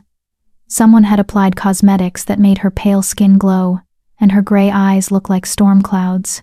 She looked like a queen. She felt like an imposter. "What if I mess up the vows?" Arya asked, voicing the fear that had been gnawing at her for days. "What if I say the wrong words, or then you'll stumble through them like every other nervous person who's ever taken sacred vows?" Lyra said firmly. "Arya, you survived trials that should have killed you. You faced down a warrior wolf with nothing but stubbornness and will. You can handle some ceremonial words." A knock at the door interrupted them. Elder Moira entered, moving with surprising grace despite her age and blindness. "Leave us," she told Lyra. When they were alone, the old woman approached Arya, her milky eyes somehow fixed directly on her face. "You're afraid," Elder Moira said. It wasn't a question. "Terrified," Arya admitted. "Not of the ceremony. Of failing. Of not being enough. Of letting down everyone who's put their hope in me." "Good." Elder Moira's wrinkled hand found Arya's. "Only fools face great responsibility without fear. But let me tell you something about the wolves gathering in that hall tonight." She squeezed Arya's hand gently. "Half of them still don't believe you belong here. They think Kale made a mistake, that you're a weakness the pack must tolerate. The other half see you as a symbol of something larger than yourself, hope for the overlooked." "That's what I'm afraid of," Arya whispered. "Being a symbol. Symbols aren't allowed to be human, to fail, to be scared. Then don't be a symbol." Elder Moira smiled. "Be Arya. Be the girl who refused to quit. Be flawed and scared and human, and let them see that strength doesn't require perfection. That's a lesson this pack desperately needs to learn." The old woman reached into her robes and pulled out a small pendant silver, shaped like a crescent moon with a wolf silhouette inside it. "This belonged to the first Luna of Silverstone," Elder Moira said, fastening it around Arya's neck. "Luna Morgana. She was an Omega too, chosen not for her strength but for her wisdom. She wore this through 50 years of rule, and every Luna since has worn it during their ceremony. Now, it's yours.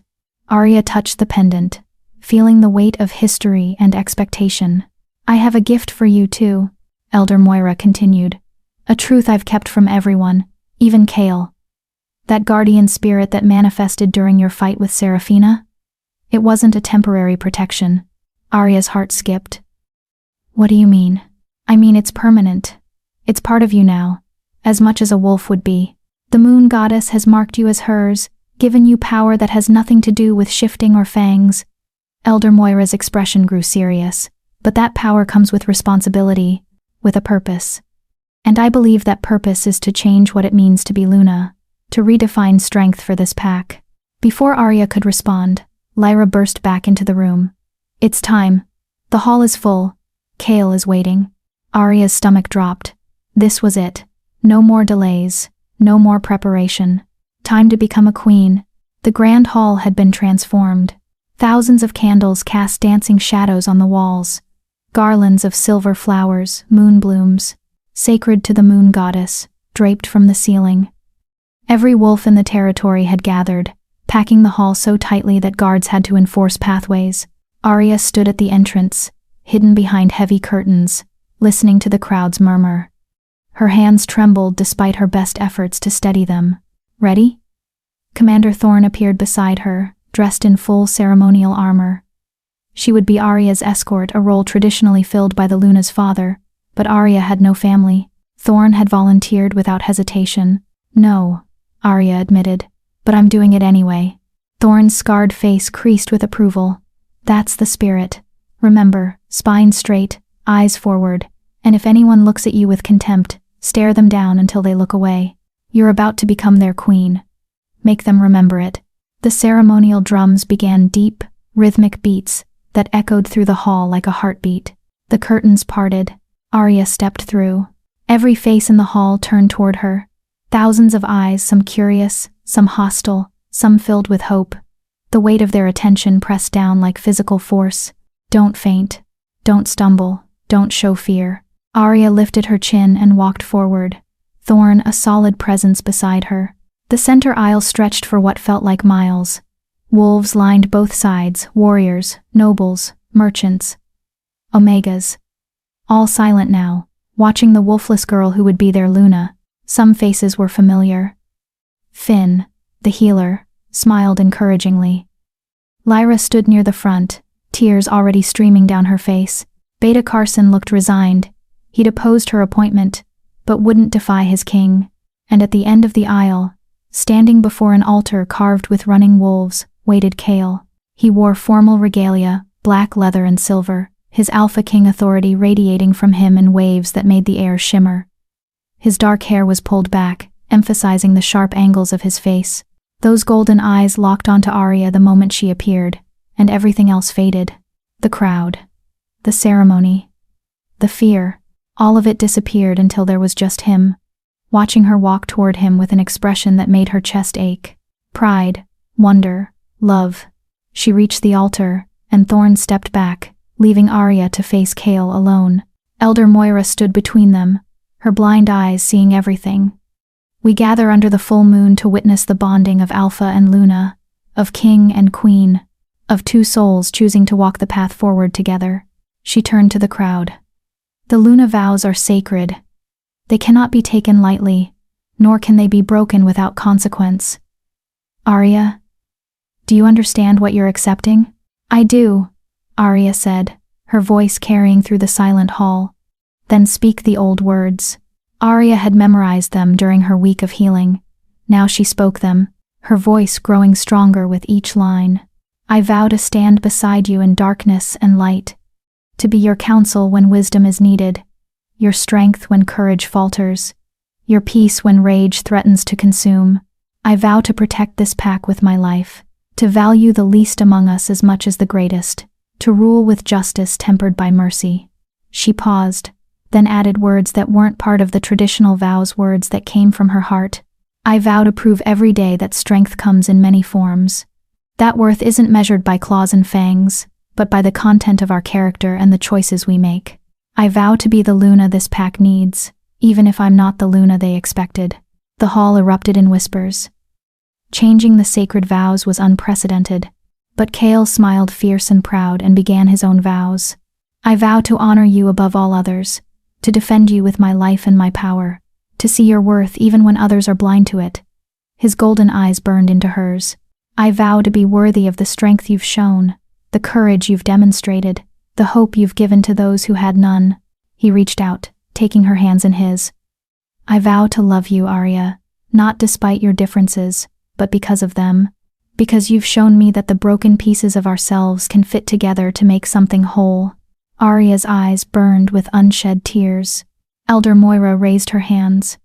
By the power granted to me by the Moon Goddess, by the authority of pack law, by the will of the Alpha King, and the choice of this woman, I declare Arya to be Luna of Silverstone, Queen of the Northern Territories.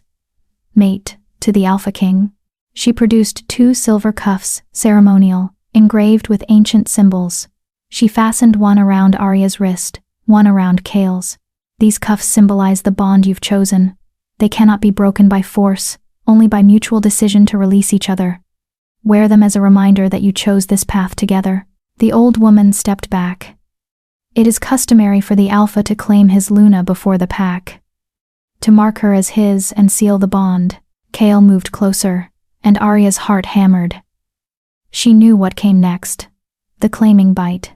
An Alpha would bite his Luna's neck, marking her with his scent and power, binding them together in a way that went beyond human marriage. But she had no wolf to complete the bond. Would it even work? Kale leaned down, his lips close to her ear. Trust me, he whispered, too quiet for anyone else to hear. Then his mouth moved to her neck, to the point where her pulse jumped wildly beneath her skin. He bit down, not hard enough to break skin deeply, but enough to mark, to claim. Power exploded through Arya. Kale's alpha energy rushing into her like a flood. She gasped, her body rigid with the force of it. But instead of the bond breaking against her wolfless nature, something else happened. That sleeping thing in her chest, the guardian spirit, woke fully. It rose to meet Kale's power, twining with it, accepting it, weaving together until Arya couldn't tell where his energy ended and hers began. The air around them began to glow, a soft silver light that grew brighter and brighter until the entire hall was illuminated. The crowd gasped. Even Elder Moira looked shocked. Impossible, someone whispered. The bond actually took. She's glowing, the moon goddess's blessing. Kale pulled back, his eyes wide with wonder.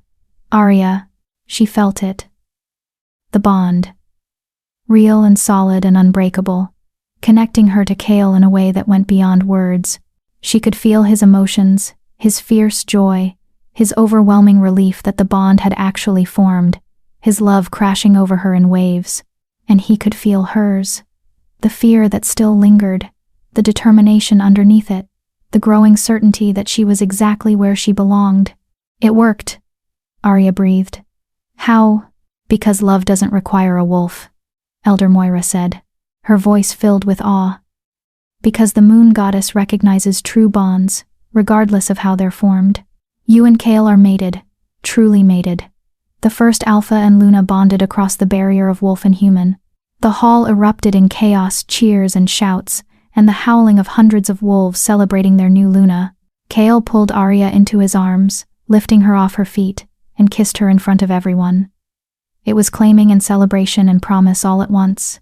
When they finally broke apart, both breathing hard, Kale turned to face the crowd, keeping Arya tucked against his side. Behold your Luna, he roared. His alpha command, making every wolf in the hall straighten to attention. Queen Arya Silverstone, my mate, my equal. And anyone who questions her place will answer to me. The cheers intensified, though Arya could still see some faces twisted with resentment. The battle for acceptance wasn't over. It might never be truly over. But for the first time since the auction 2 weeks ago, Arya felt something settle in her chest. Certainty. She wasn't just playing a role anymore. Wasn't just surviving day to day. She was Luna. She was queen. She was mated to an alpha king who saw her worth. And she was finally, impossibly, home. The celebration feast lasted until dawn. Long tables groaned under the weight of food, roasted meats, fresh breads, fruits that sparkled with magical preservation, wines that tasted like bottled starlight. Musicians played on a raised platform, their music alternating between traditional pack songs and modern melodies. Arya sat beside Chaol at the head table, overwhelmed by the attention. Wolves approached in an endless stream, nobles offering congratulations, some genuine, some clearly forced. Warriors pledging their loyalty, Omegas thanking her with tears in their eyes. "You're doing beautifully," Chaol murmured during a brief lull, his hand finding hers under the table. Through their new bond, she felt his pride and love washing over her.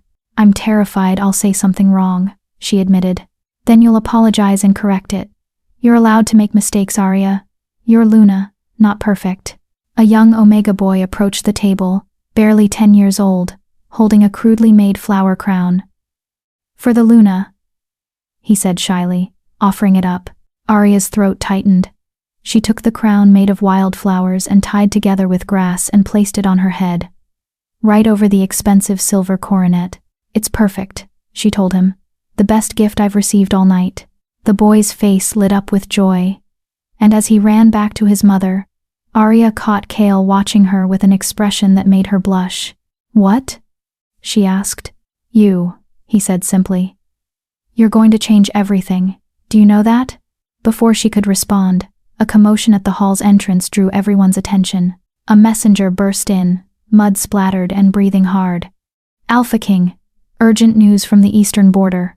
The music stopped. The crowd fell silent. Chaol rose, his expression shifting from loving mate to commanding king in an instant. "Speak." "Rogues, your majesty. A massive pack, at least 200 strong. They've attacked 3 border villages in the past 2 days. They're organized, armed, and they're moving toward the heart of the territory." The hall erupted in shouts and questions. 200 rogues?" Someone yelled. "That's an army. We need to mobilize the warriors. Protect the villages." Chaol's alpha command silenced them all. "Commander Thorn, mobilize the King's Guard. Beta Carson, send runners to all 5 packs. I want every available warrior at the eastern border by dawn." He turned to Arya, and through their bond, she felt his conflict duty warring with his desire to stay and protect her on their bonding night. "Go," she said before he could speak. "Your pack needs you." "Arya, I'm Luna now," she said firmly, standing to face him. "Which means I understand that duty comes before celebration. Go stop those rogues. I'll be here when you return." Pride and love blazed in his golden eyes. He pulled her close and kissed her deep and fierce and full of promise. "I'll return as soon as I can," he said against her lips. "Don't do anything reckless while I'm gone." "Me? Reckless?" Despite the tension, Arya managed a smile. "When have I ever been reckless?" Chaol laughed short and sharp, then turned to his warriors. "With me, we ride in 10 minutes."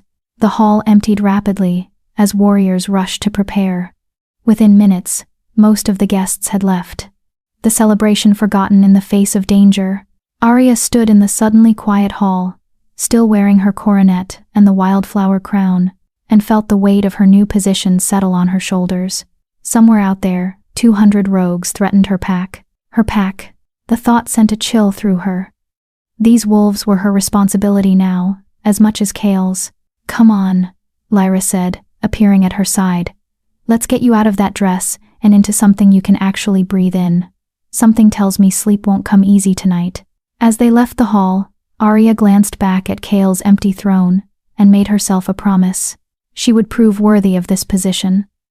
Would protect these wolves who'd given her a chance, however reluctantly some had done so.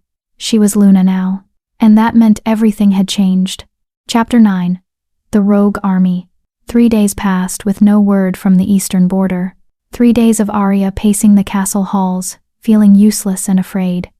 Through the mate bond, she could sense Chaol distant but alive, focused and tense. But the bond was too new for detailed communication. She knew he was fighting, knew he was unharmed so far, but nothing more. The castle felt empty without him, without the warriors. Most of the King's Guard had gone to the border, leaving only a skeleton crew to protect the castle and surrounding villages. Arya spent those days trying to be useful. She met with the remaining council members, learned about supply chains and food distribution. She visited the infirmary, where injured refugees from the border villages were being treated.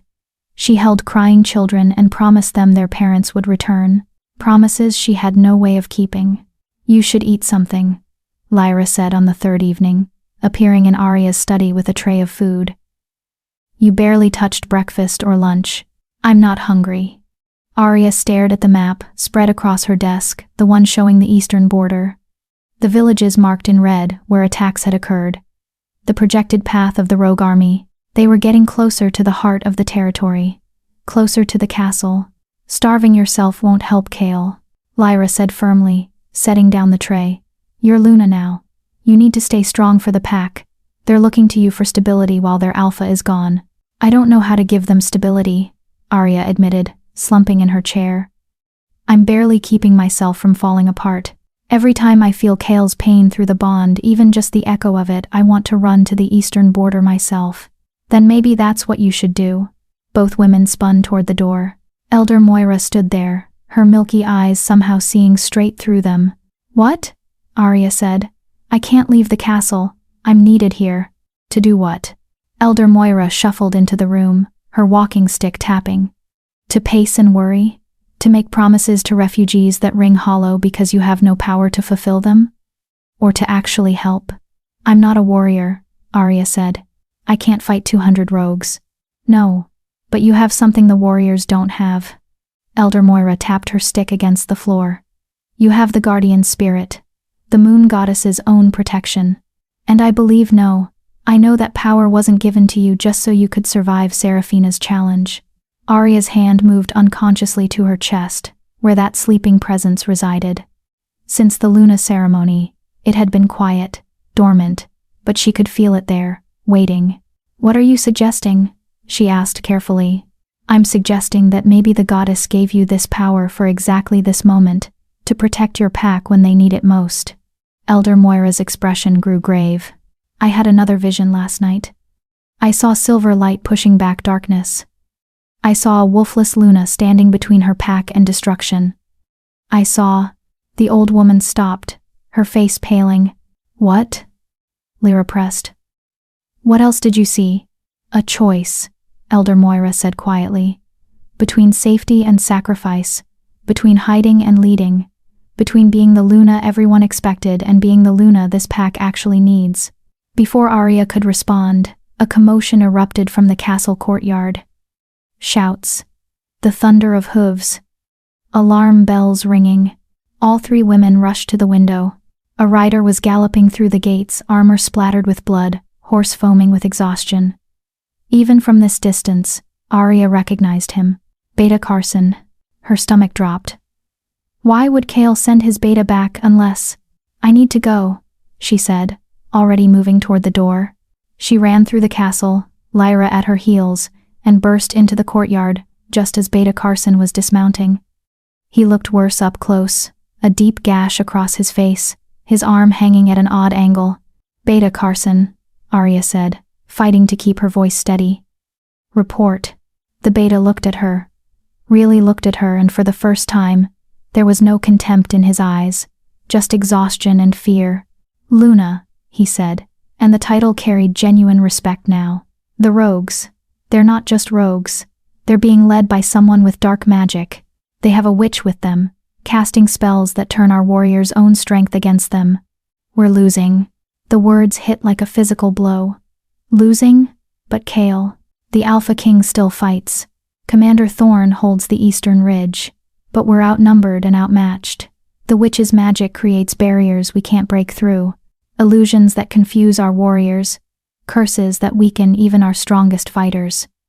Beta Carson swayed, and Arya grabbed his good arm to steady him.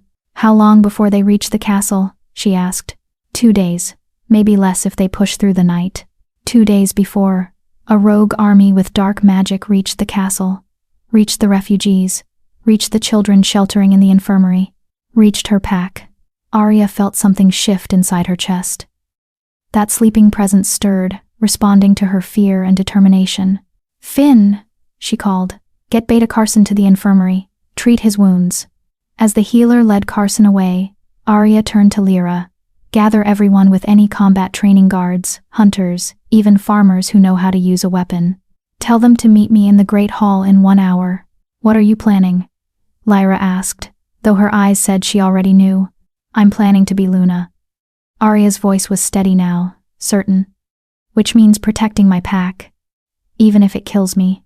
63 wolves gathered in the Great Hall. Not warriors, those were all at the eastern border. These were the ones left behind. Guards too old for frontline combat. Hunters past their prime. Farmers and merchants and scholars who'd learned basic fighting out of necessity but never expected to use it. And Omegas. Dozens of them, standing at the back. Eyes wide with fear but present nonetheless. They all stared at Arya as she stood before them, still in her Luna coronet, trying to project confidence she didn't feel. I know you're afraid, she began. I'm afraid too.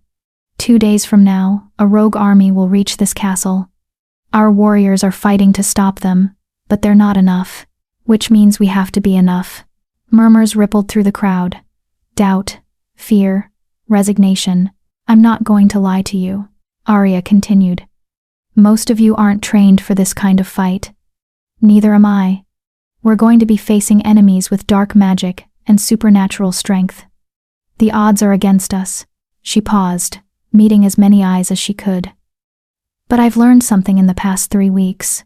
Strength isn't just about claws and fangs. It's about refusing to quit when quitting would be easier. It's about standing up even when you know you might fall. It's about protecting the ones who can't protect themselves.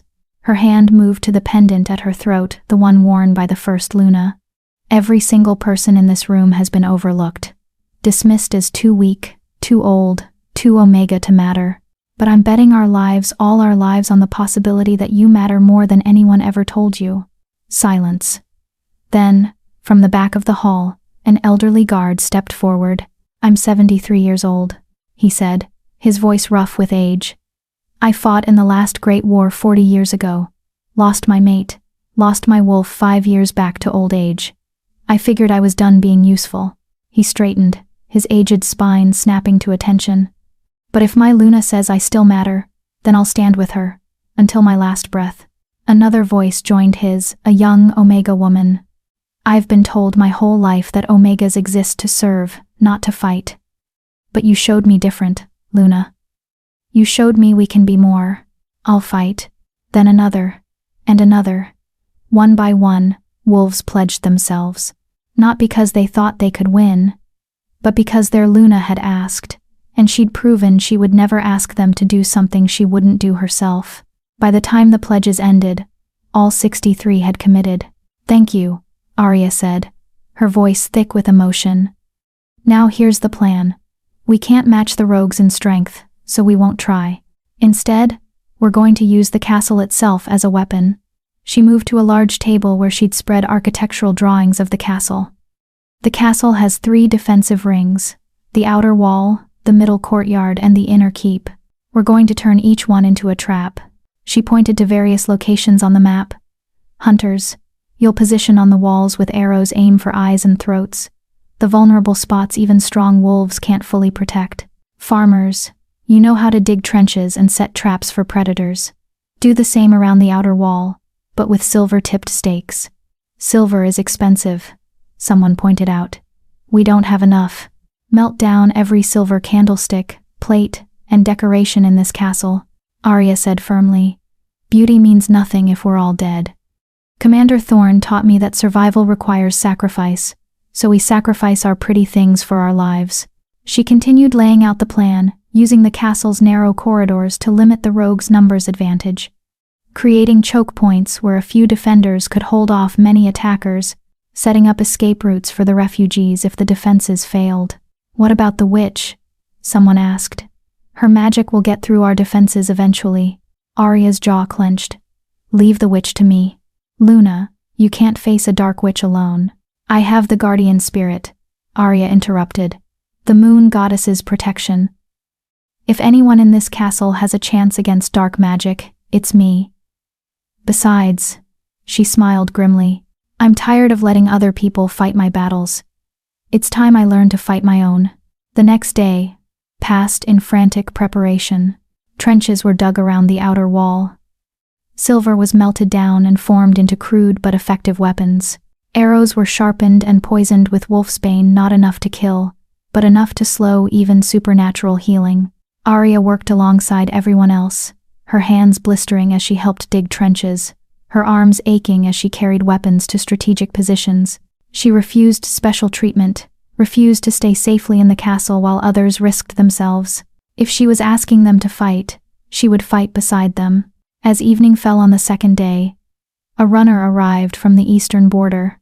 The rogues broke through Commander Thorne's line. He gasped, barely able to stand. "They're marching on the castle.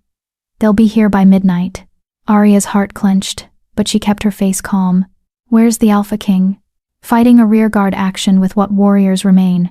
He sent me to warn you, to tell you to evacuate, to get the refugees and yourself to safety in the northern mountains. Tell him we're not evacuating."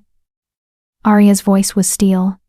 "Tell him his Luna is holding the castle, and when he's done with the rear guard, he'd better hurry home, because I'm not doing his job and mine forever." The runner's eyes widened, then a grin cracked his exhausted face. "Yes, Luna. I'll tell him exactly that."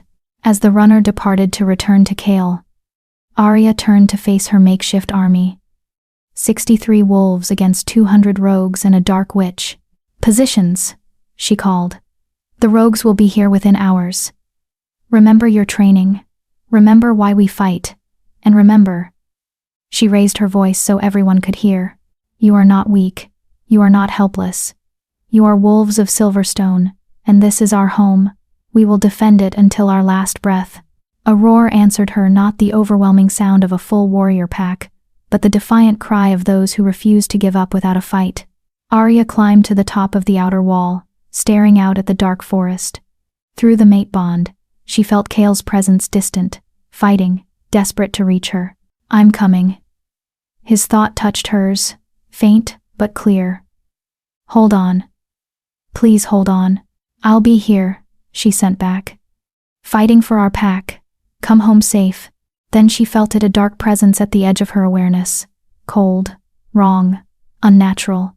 The witch was coming, and with her, 200 rogues who wanted to tear down everything Arya had sworn to protect. She touched the guardian spirit sleeping in her chest. "Wake up," she whispered. "I need you. They all need you."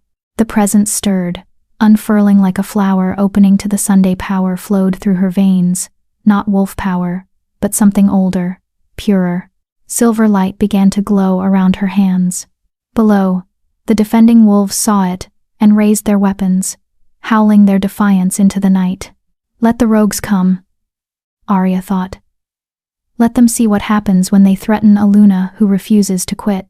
The full moon rose over the mountains, bathing the castle in pale light. And in the forest, eyes began to glow, hundreds of them, moving closer. The battle for Silverstone Castle was about to begin. Chapter 10. The Silver Luna. The rogues emerged from the forest like a tide of darkness, 200 strong, moving with unnatural coordination. Their eyes glowed red, a sure sign of dark magic corruption. At their center walked a figure in black robes, face hidden beneath a hood. The witch. Arya stood atop the outer wall, the full moon at her back, and felt her guardian spirit surge with protective fury. Silver light pulsed around her like a heartbeat made visible. "Hold," she commanded her defenders. "Wait for my signal." The rogues approached the trenches, the carefully concealed pits lined with silver-tipped stakes. The first rank fell in with howls of agony, but the ones behind simply leaped over their dying packmates. They were expendable, tools of whoever controlled them. "Closer. Closer. Now," Arya screamed. Arrows rained down from the walls. Hunters who'd spent lifetimes tracking prey found their marks, eyes, throats, the soft spots between ribs.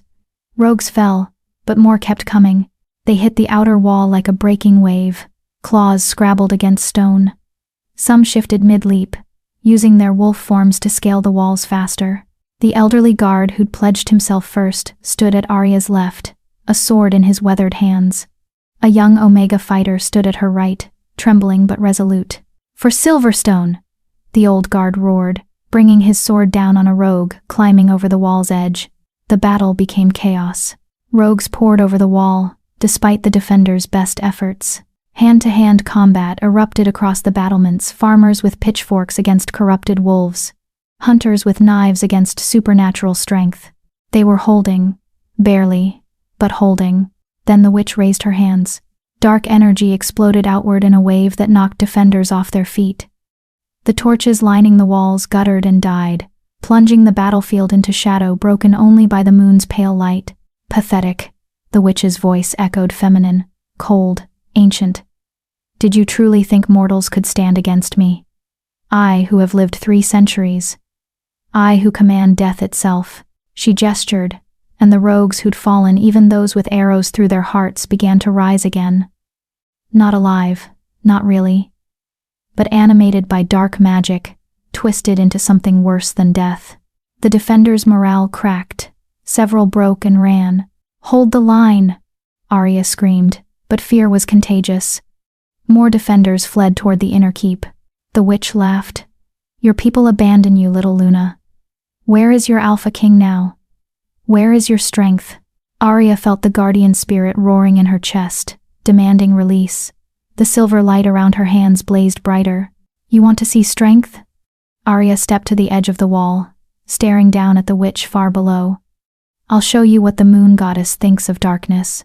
She jumped, 20 feet down to the courtyard below, a fall that should have shattered her legs. But the guardian spirit caught her, silver light cushioning her landing, spreading out beneath her feet like wings. She landed in a crouch, unhurt, glowing with power that made the moonlight look dim. The witch's hooded face turned toward her. "Interesting. The goddess has marked you. But divine favor won't save you from what's coming." She thrust her hands forward, and dark energy lanced toward Arya, black lightning that crackled with the stench of corruption and death. Arya's hands came up instinctively, and silver light burst forth to meet the darkness. The 2 forces collided in an explosion that shook the castle walls. For a moment, they were locked in place, dark magic against divine protection, witch against Luna. The air between them warped and twisted, reality straining under the pressure of opposing powers. "You're strong," the witch hissed. "Stronger than I expected, but you're untrained, raw, you don't even know what you're wielding." Another blast of dark energy. Arya blocked it, but the force drove her backward, her feet carving trenches in the stone. The witch was right. Arya had power, but no idea how to use it. She was blocking, defending, reacting, not attacking. And defense alone wouldn't win this fight. How do I fight her? Arya thought desperately, reaching out through the mate bond to Kale. His response came back immediately. Stronger now, he was closer. "You already know. You've been fighting your whole life. Not with claws or fangs, but with something she can't understand." "What?" "Hope. Refusal to surrender. Love for those you protect." She felt his absolute certainty through the bond. "She's lived for 3 centuries of darkness. Show her what light looks like." Arya understood. The witch was powerful, ancient, skilled in dark arts, but she'd spent 300 years surrounded by death and corruption and hatred. She'd forgotten, maybe never known, what it meant to fight for something worth saving. Arya stopped trying to block, and instead reached deep into her guardian spirit, not just for power, but for the emotion behind it. She thought of the orphanage, of 23 years being called broken. She thought of the auction block, of being sold for less than livestock. She thought of Kale's belief when everyone else saw nothing. She thought of Lyra's friendship, Commander Thorne's respect, Elder Moira's wisdom. She thought of the refugees in the castle, the children crying for their parents, the elderly guard who'd pledged his last breath. She thought of every single wolf who'd looked at her with hope and believed she could be more than what she was told she'd be. All of that. All that love and pain and stubborn determination she channeled into the guardian spirit. Silver light exploded from her in a wave that lit up the entire castle like a second Sunday. The witch shrieked, throwing up barriers of dark magic, but Arya's light burned through them like they were paper. "This is for every wolf who was told they didn't matter." Arya advanced, each step blazing with power. For every Omega dismissed as weak. For every broken soul who survived when the world wanted them gone. The light intensified, and the witch's animated dead began to fall, the dark magic holding them crumbling under the onslaught of pure divine energy. "Impossible," the witch screamed. "I am eternal. I am—" "You're alone," Arya said, and suddenly, she was right in front of the witch, close enough to see the ancient, twisted face beneath the hood. "You've spent 300 years with nothing but death and darkness. You've forgotten what it means to have something worth living for, worth fighting for." She placed her glowing hand on the witch's chest, right over her heart. "I remember," Arya said softly. "And that's why you've already lost." Silver light poured into the witch, not destroying, but purifying, burning away 3 centuries of corruption and dark magic, leaving only what had been there originally. A woman, just a woman, old and tired and suddenly, terribly mortal. The witch collapsed, her power gone, her eyes clearing for the first time in 300 years. "Thank you," she whispered, and then she was gone, not dead, but freed, released from the darkness that had consumed her. Without the witch's magic, the rogues faltered, their red eyes cleared, confusion replacing the corrupted rage. They looked around at the battlefield, at each other, at the castle they'd been attacking. Where are we?" one of them said, his voice dazed. They hadn't been evil, just enslaved, controlled by dark magic and forced to do the witch's bidding. "Stand down," Arya commanded, her voice carrying with Luna authority. "The witch is defeated. The magic controlling you is broken. You're free." One by one, the rogues dropped their weapons, collapsing from exhaustion and relief. The battle was over. Arya stood in the courtyard, swaying with exhaustion, as her defenders emerged from the castle. They stared at her, at the silver light, still glowing faintly around her, at the defeated rogues, at the impossible victory they'd just witnessed. Then the elderly guard dropped to one knee. "Luna." The young Omega followed. "Luna." One by one, every defender, every wolf who'd fought beside her knelt. "All hail Luna Arya," someone shouted. "The Silver Luna, protector of Silverstone." The cry was taken up, echoing across the battlefield, carrying into the night. And from the forest, a new sound emerged. Howling. But not rogues this time. Warriors. Kael's warriors, victorious from the eastern border, racing home to help defend the castle. Leading them, a massive black wolf with golden eyes. Kael. He shifted mid-run, his human form appearing as he crashed through the castle gates. His armor was shredded, blood streaked his skin. Exhaustion lined his face, but when he saw Arya standing there, glowing, alive, victorious joy blazed in his expression. "Arya," he breathed, closing the distance between them in 3 strides and pulling her into his arms. She collapsed against him, her strength finally giving out. "I held the castle," she said against his chest. "Like I promised." "You did more than hold it."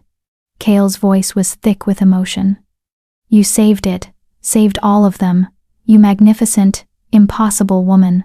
Through their bond, she felt everything he couldn't say aloud, his fear, when he'd felt the battle through their connection, his desperate race to reach her, his overwhelming pride and love and relief that she was alive. "I couldn't have done it without them," Arya said, looking at her defenders. "They believed in me, fought beside me, refused to quit even when it seemed hopeless." She pulled back enough to meet Kael's eyes. "That's what being Luna means, isn't it?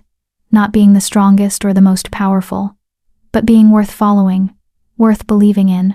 "You've always been worth believing in," Kael said, pressing his forehead to hers. "I just gave you the chance to show everyone else." Commander Thorne appeared, limping but alive, her scarred face split with a proud smile. "Well fought, Luna.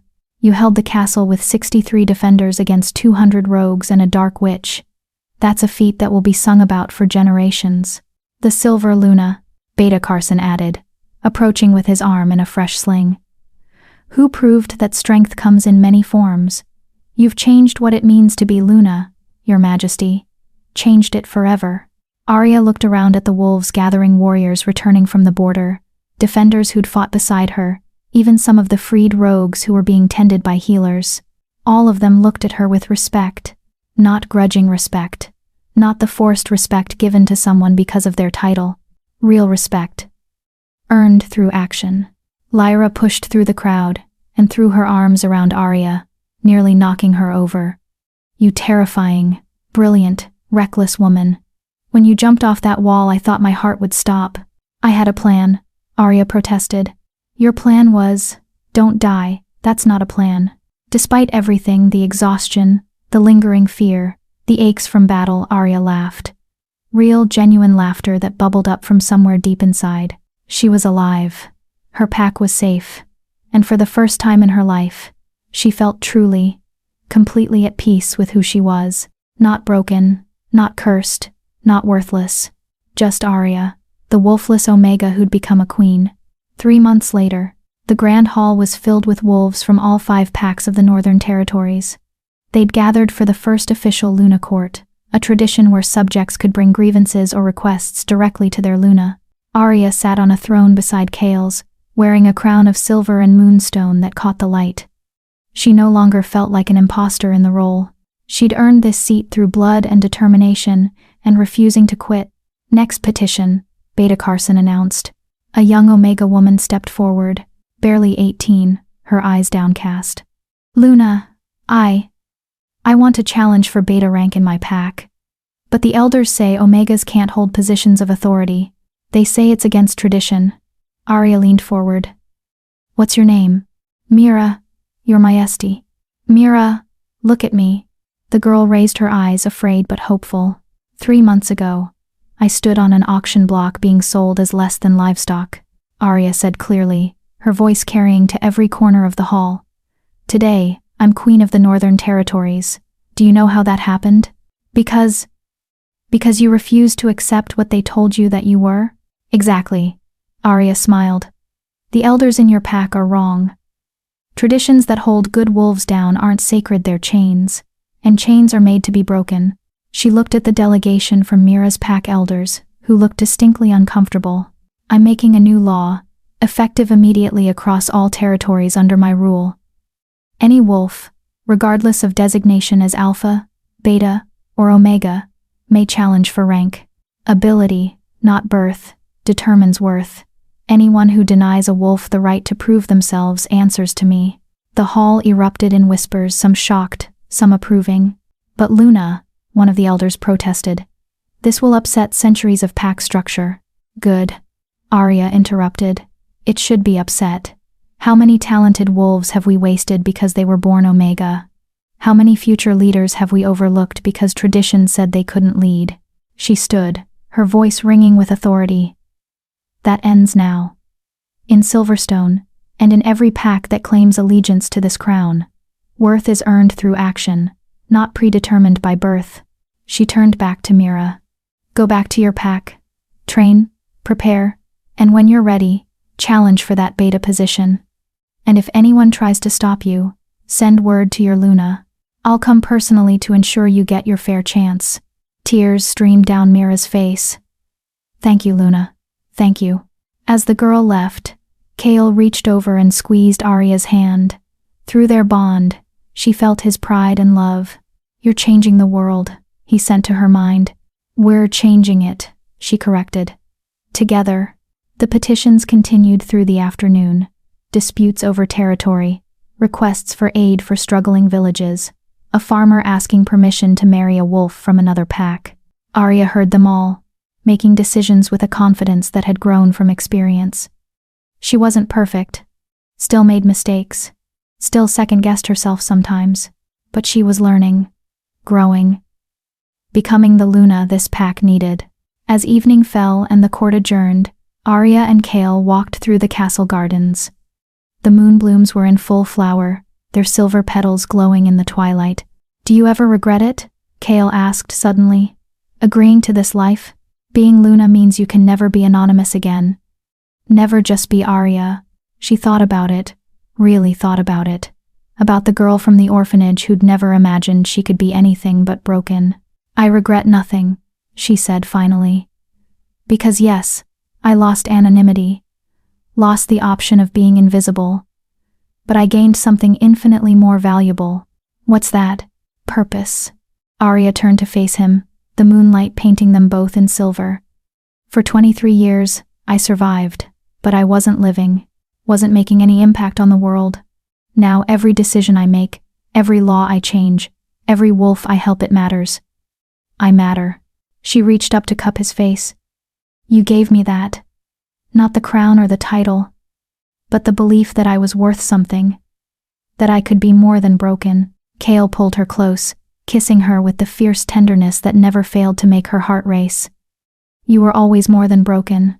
I just made sure you couldn't hide from it anymore. They stood in the garden as the full moon rose, two broken pieces that had somehow fit together to make something whole. A wolfless Luna and the Alpha King who'd seen her worth. And across the territories, in villages and pack houses and hidden corners, wolves looked up at that moon and thought of the Silver Luna. The one who'd proven that strength had nothing to do with claws and fangs. The one who'd shown them that even the most broken among them could become queens. Stories were told. Songs were sung. Children fell asleep to tales of the Omega who refused to quit. And in the years that followed, those children grew up believing something revolutionary. That they could be more than what the world told them they had to be. That worth was earned, not given. That even the smallest, weakest, most overlooked wolf could change everything. All because one Omega refused to bow her head on an auction block. All because an Alpha King recognized what everyone else had missed. All because love, real, chosen, fought for love, could break every chain society tried to wrap around them. The moon shone down on Silverstone Castle, and in its silver light, Arya smiled. She was home. She was whole. She was exactly where she belonged. And the broken girl from the orphanage? She was finally, impossibly, beautifully free. Total story word count, approximately 8,985 words across 10 chapters. Epilogue. 1 year later. The nursery was painted in soft blues and silvers, moonlight streaming through tall windows.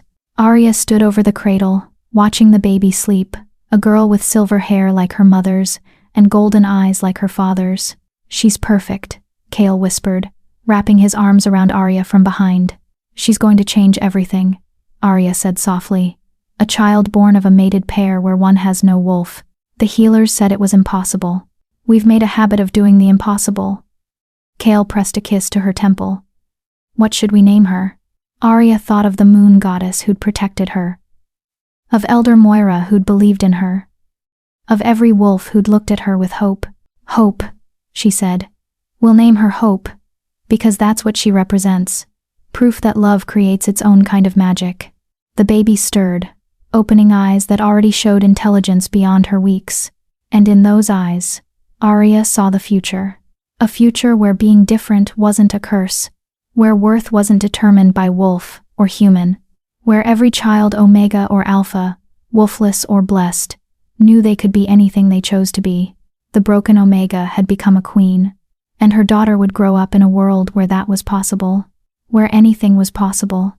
The Silver Luna story was complete, but the legend had only just begun.